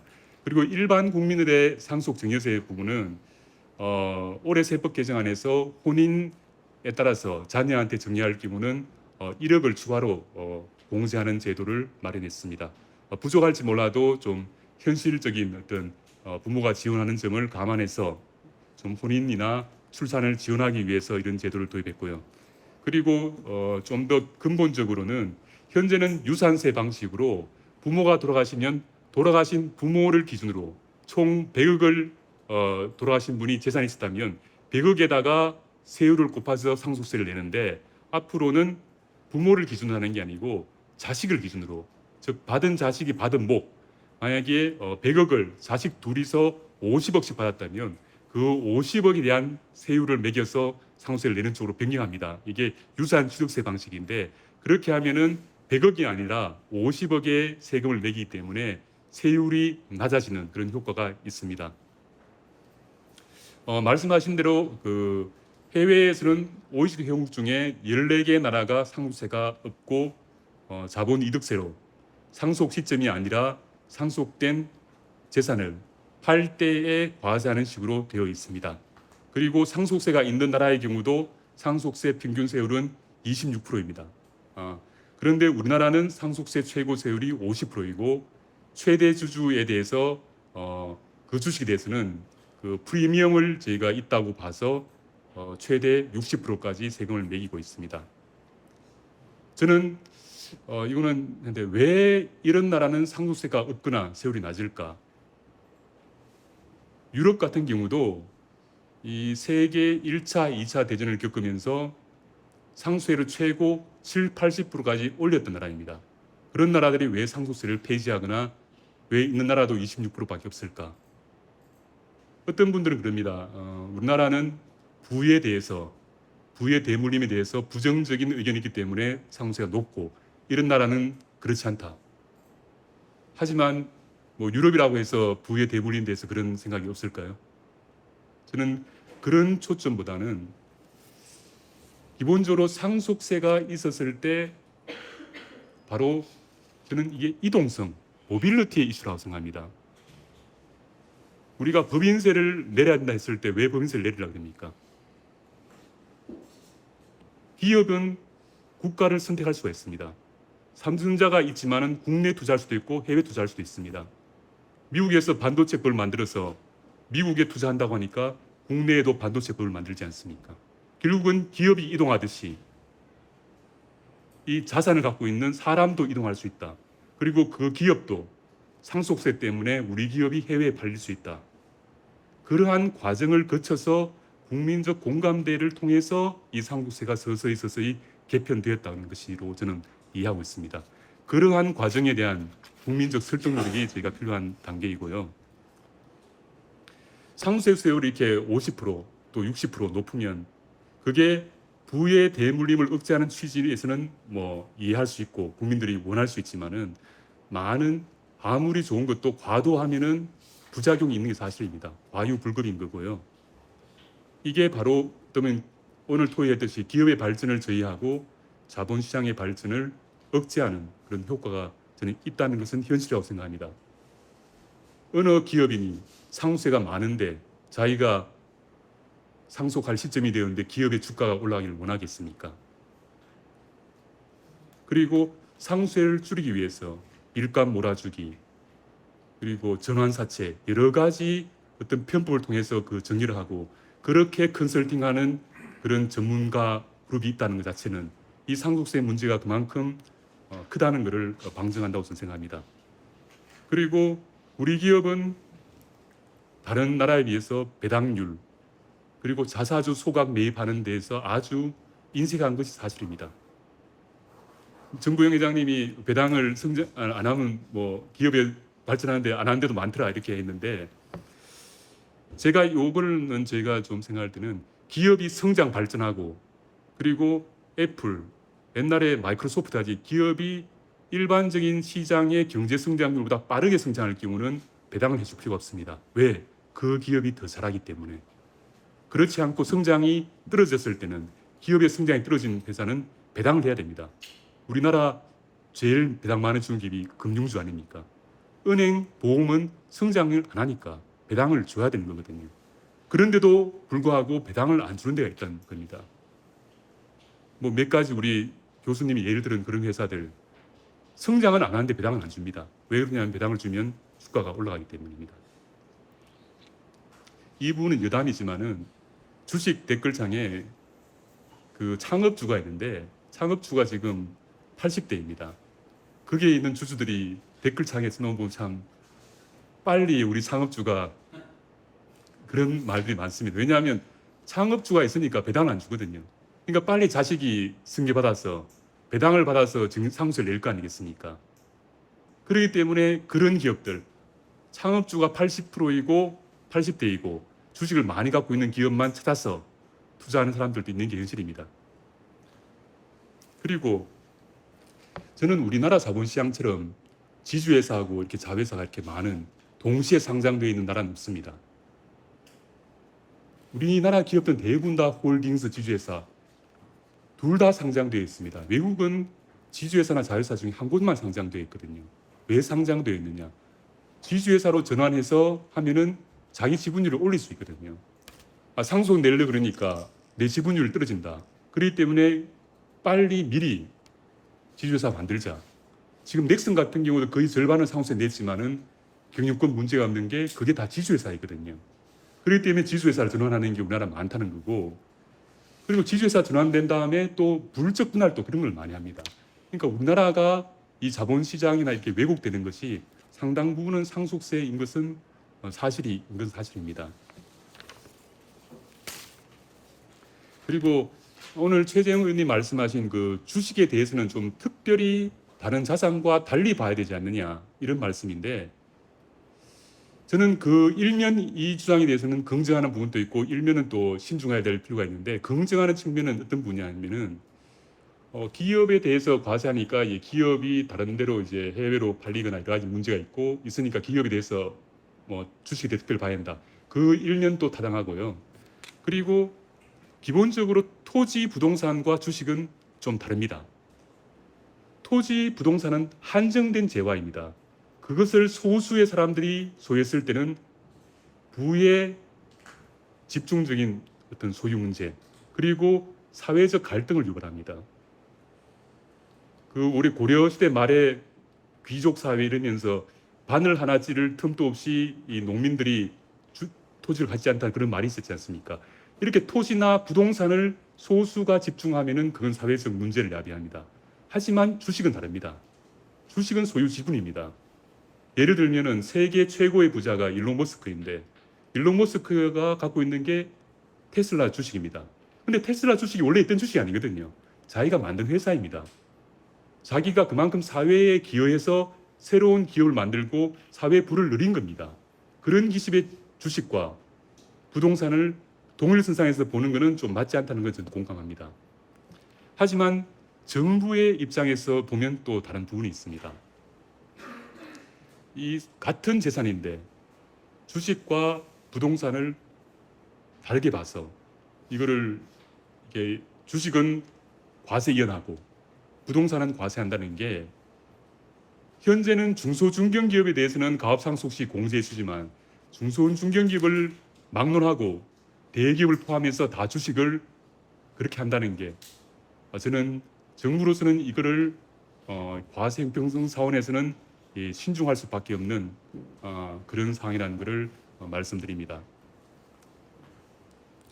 제가 말씀드린 것은 이 상속세라는 게 국민 정서랑 상당히 밀접하게 관련되어 있습니다. 그렇기 때문에 이제 국민적 공감대를 형성하기 위해서는 끊임없는 노력과 이런 여러 가지 과학적 분석을 통한 설득 과정이 저는 필요하고 이러한 분야에서 또 우리 상장 협의회하고 굿소사이어티 그리고 다른 분야 저는 뭐 전국 경제인 연합회가 됐던 여러 분들이 이런 데 대해서 같이 설득 노력이 있어야지만 상속세 개편을 저는 이룰 수 있다. 이게 단기간에 이 100m 달리기 아니고 정말 마라톤 같이 쉽지 않고 어떤 보면 상당히 지치게 하는 과정이지만은 그 사회적 공감대를 위한 노력은 우리가 계속할 필요가 있다고 생각합니다. 예, 감사합니다. 어차피 정책 방향이라는 게 가치관의 반영입니다. 그 가치관의 반영이 국민의 지지를 받게 됐을 때 그 가치관을 펼 수가 있는데요. 그럴 때 이제 위대한 정치인이 나옵니다. 대표적인 것이 레이건하고 대처입니다. 레이건 대처 그 전에는 세금이 뭐 소득세, 법인세 70%, 80%, 차지까지 하면 90%까지 올라가는 그런 세상이었습니다. 그러나 이분들이 들어와서 거의 반주하고 내놨습니다. 그래서 지금 우리가 뭐 개혁, 특히 이제 자유주의적인 그런 개혁으로 대처, 레이건 아주 이야기하고 있는데 한국에서도 그런 그 정치인 누구느냐 결국 국민적인 지지입니다. 아까 우리 박 대표님께서 우리 이승만 대통령 말씀하시는데 그 당시 이승만 대통령은 뭐 절대적인 카리스마를 가졌죠. 그리고 이제 이름 자체가 이승만 박사였지 않습니까? 그때는 박사는 뭐 절대적인 지지를 가지고 있는 그런 것입니다. 지금 대한민국이 이제 민주주의 한 75년 이렇게 하면서 이제 국민의 지지 없이는 상당히 어렵습니다. 그렇게 봤을 때 정책도 중요한 것이지만은 얼마나 이제 국민들을 이런 방향으로 끌어들이느냐, 아니면 그런 인식하게 하느냐가 되게 중요한 것 같습니다. 그래서 국민들은 사실 살기 힘듭니다. 매일매일 살기 힘들고 이렇기 때문에 가장 쉽게 전달할 수 있는 그런 그 아이디어가 많이 나와야 됩니다. 그런데 지금까지 대한민국에서는 반대 방향에서 주장하시는 분들이 굉장히 심플한 아이디어로 국민들을 그쪽으로 가있고 굉장히 피해를 잘하고 있습니다. 그런 관점에서 우리 진영에서도 그런 부분에 대해서 상당히 반성할 점이 많지 않나 생각합니다. 수치가 굉장히 중요합니다. 우리가 지금 보면은 OECD 비교를 해보면은 뭐 일본의 55%, 우리가 뭐 50% 이익을 하는데요. 그러면서 뭐 할증 이렇게 얘기해가지고 60 얘기하는데 너무 어렵습니다. 우리가 제도적으로 허용할 수 있는 거 보면 60%입니다. 그래서 대한민국은 60% 제일 높다고 얘기해야 되는 것입니다. 그리고 우리가 또 OECD 항상 배우와 비교를 합니다. OECD가 어떠냐, 선진국이 어떠냐 하고 비교를 해 나가는데요. OECD 평균, 아까 우리 한 교수님께서 말씀하셨듯이 여기서는 맨 처음에 발견하고 조금 전율을 느꼈습니다. 여러분 한번 생각해보세요. 한 클래스에 3명이 있는데 시험 점수가 한 명은 20점, 한 명은 10점, 한 명은 빵점입니다. 자, 그러면 이 반의 평균 점수는 얼마냐? 30 나누기 2를 해야 됩니까? 3을 해야 됩니까? 3을 해야 되죠. 그것이 13%입니다. 그런데 제가 이 사실을 발견하기 전까지는 전부 2로서 나눴습니다. 그게 25%입니다. 아직도 저도 지난주에도 어느 언론에서 OECD 평균이 25%라고 그런 기사가 나오고 있는데요. 이미 언론에서 그렇게 많이 퍼져 있습니다. 잘못된 겁니다. 한 집단의 평균치를 내려면 빵점을 내가지고 왜 빵점을 안 넣습니까? 그래서 13%하고 비교를 했을 때 대한민국 55% 이 중도감하고 25%하고 대한민국 50%하고 비교했을 때 중도감하고 완전히 다릅니다.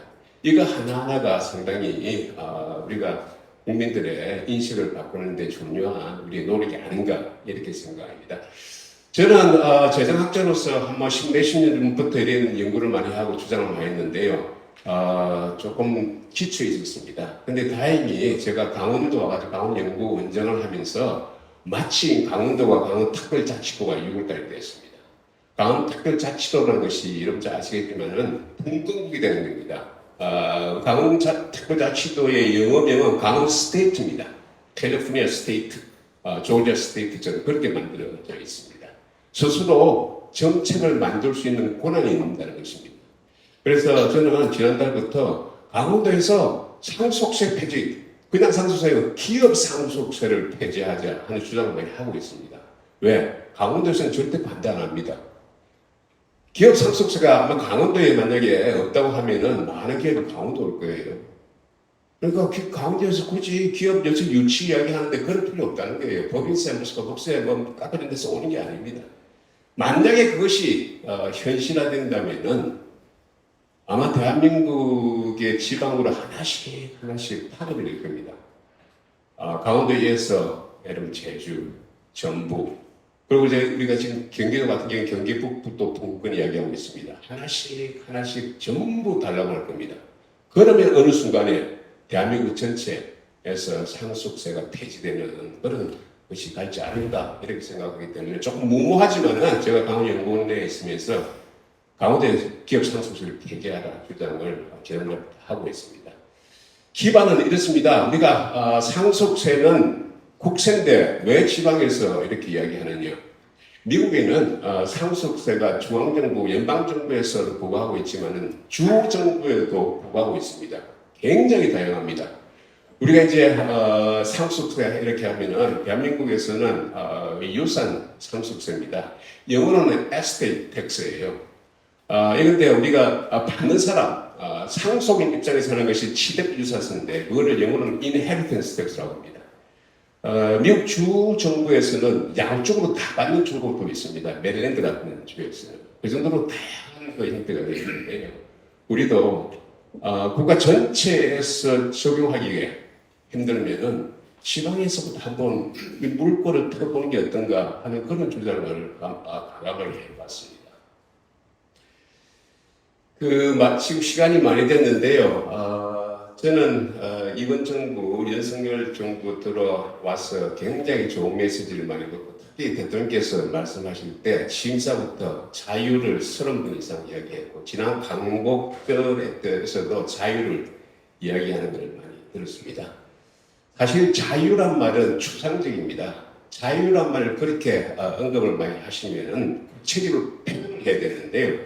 자유에서 가장 어떤 자유는 경제적 자유입니다.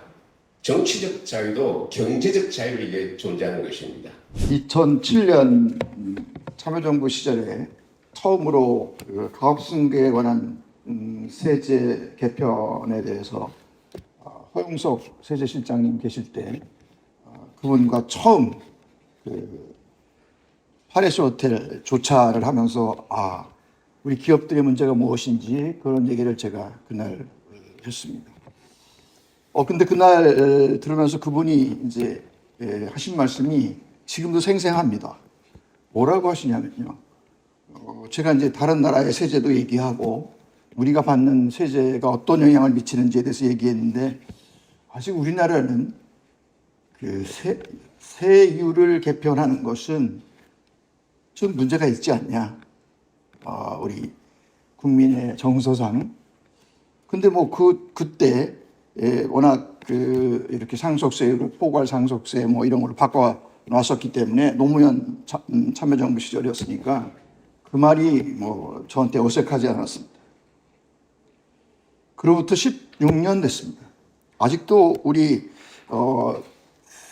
이 국장님께서 하시는 말씀도 아주 비슷합니다. 저는 그동안에 아주 여러 분 세제실장님들 만나서 이런 얘기들 많이 해왔습니다.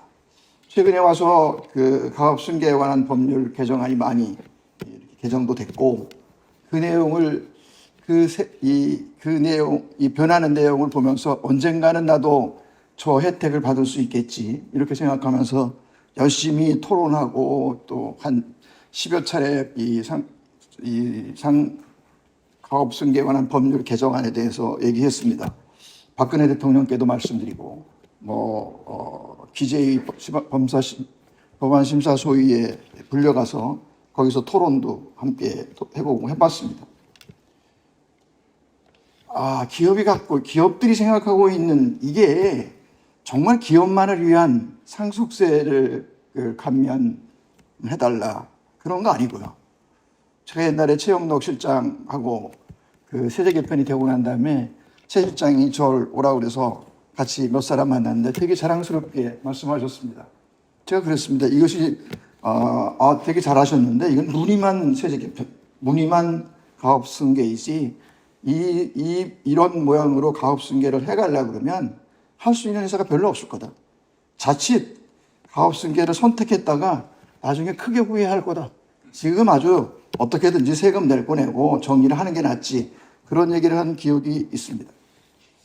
최근에 저는 저희 회사 중에 하나를 저희 막내한테 사전상속을 했습니다. 사전상속을 하고 이제 한 4년, 5년 이내에 대표이사에 우리 막내딸이 이제 취임을 해야 되는데 이제 아마 취임할 그런 즈음에 와 있습니다. 생각해 보면 이 상속세라는 게 우리가 회사를 어떻게 만들어갈 것인지, 어떤 일을 해서갈 것인지에 대해 되게 주저하게 하고 있는 것들 중에 하나입니다. 성장시키려고 하지 않는 회사는 없죠. 저는 지금 생각해 보면 어쨌든 우리 이제 기업들이 상속세 가업승계를 받을 수 있는 것도 3천억에서 4천억, 5천억 정말 무슨 애들 과자 아주듯 이렇게 하는 모습을 보면서 생각해요. 저는 조금씩 회사는 커가고 1,000억, 2천억 돌려가지고는 해결되는 일이 아니죠. 전 이번에 이렇게 정리를 해보니까 순자산이 한 9,500억쯤 되는데 이걸 과연 어떻게 할까? 제 나이가 이제 2달만 있으면 80살인데 그리고 또 건강도 좋지 못해서 사실 글씨가 잘 안 보여가지고 안경을 2개 가지고 읽느라고 제대로 발표도 못했습니다만 좀 더 전향적인 생각을 할 필요가 있다. 이런 저는 생각을 합니다. 왜냐하면요. 기업은 5년을 영원 같은 시간이라고 생각하고 있습니다. 5년 후에 우리 기업이 어떤 모습으로 살아남을까 하는 것을 생각해 보면 너무 답답하고 영원 같은 시간은 얼마나 많은 것들이 어떻게 변할지 모르는 그런 시간들입니다. 그런데 기업을 하는 우리 기업인들은 저만 있는 게 아니라 제가 가지고 있는 재산을 내 자식한테 물려주지 못한 게 안타까운 게 아니라 여기 9,000명이 있는 직원들은 다 이 회사를 믿고 가족들도 다 그 회사를 믿고 그러고 일하고 있습니다. 근데 이 사람들의 미래가 있는 기업을 경영하지 못한다면 그건 정말 기업인의 큰 죄입니다. 이런 것들을 생각해 보면 지금처럼 빨리 변하는 시대에 우리 국장님께서 좀 아주 전향적인 생각을 바꾸셔서 아직은 그러시지 말고 이제 할 때가 됐다 이런 생각해 주시면 감사하겠습니다. 국민 정서, 국민 공감대 이야기를 많이 하는데요. 국민 정서, 국민 공감대는 주어진 것이 아니고 만들어가는 겁니다. 그렇게 봤을 때 오늘 이 발표한 내용 중에서 특히 제가 좀 어필하는 것이 우리 정구영 회장님, 우리 한 교수님 그런 것 훨씬 낫습니다. 국민들한테 어필합니다. 단지 하나 문제점이 우리 회장님이 글이기 때문에 좀 문제가 있지. 만약 이 글이 어떤 작가라든지 어떤 젊은 대학생이 이런 글을 썼다면 더 펀치력이 있을 거 아닙니까? 또 이런 내용들을 영화로 만들어주시고 이렇게 해서 국민들에게 서서히 퍼져나갔을 때 그때 우리 공감대, 국민 정서를 바꿀 수 있지 않나 그렇게 생각합니다. 그것이 언제인지 모르겠습니다. 한 2, 3년 후가 되면 좋겠죠. 그때 우리 박 대표님 다시 서베이해가지고 결과를 완전히 뒷바퀴 칠 때 다시 한번 발표를 해주셨으면 하는 그런 기대입니다. 자, 오늘 역사적인 자리입니다. 이렇게 무시무시한 국민의 정서가 맞지 않는 이런 정책 방향을 이렇게 거의 2시간 이상 해주시고 참여해 주신 여러분께 다시 한번 감사드리면서 희망을 가지고 대한민국 미래를 위해서 계속 국민의 정서를 바꿔봅시다.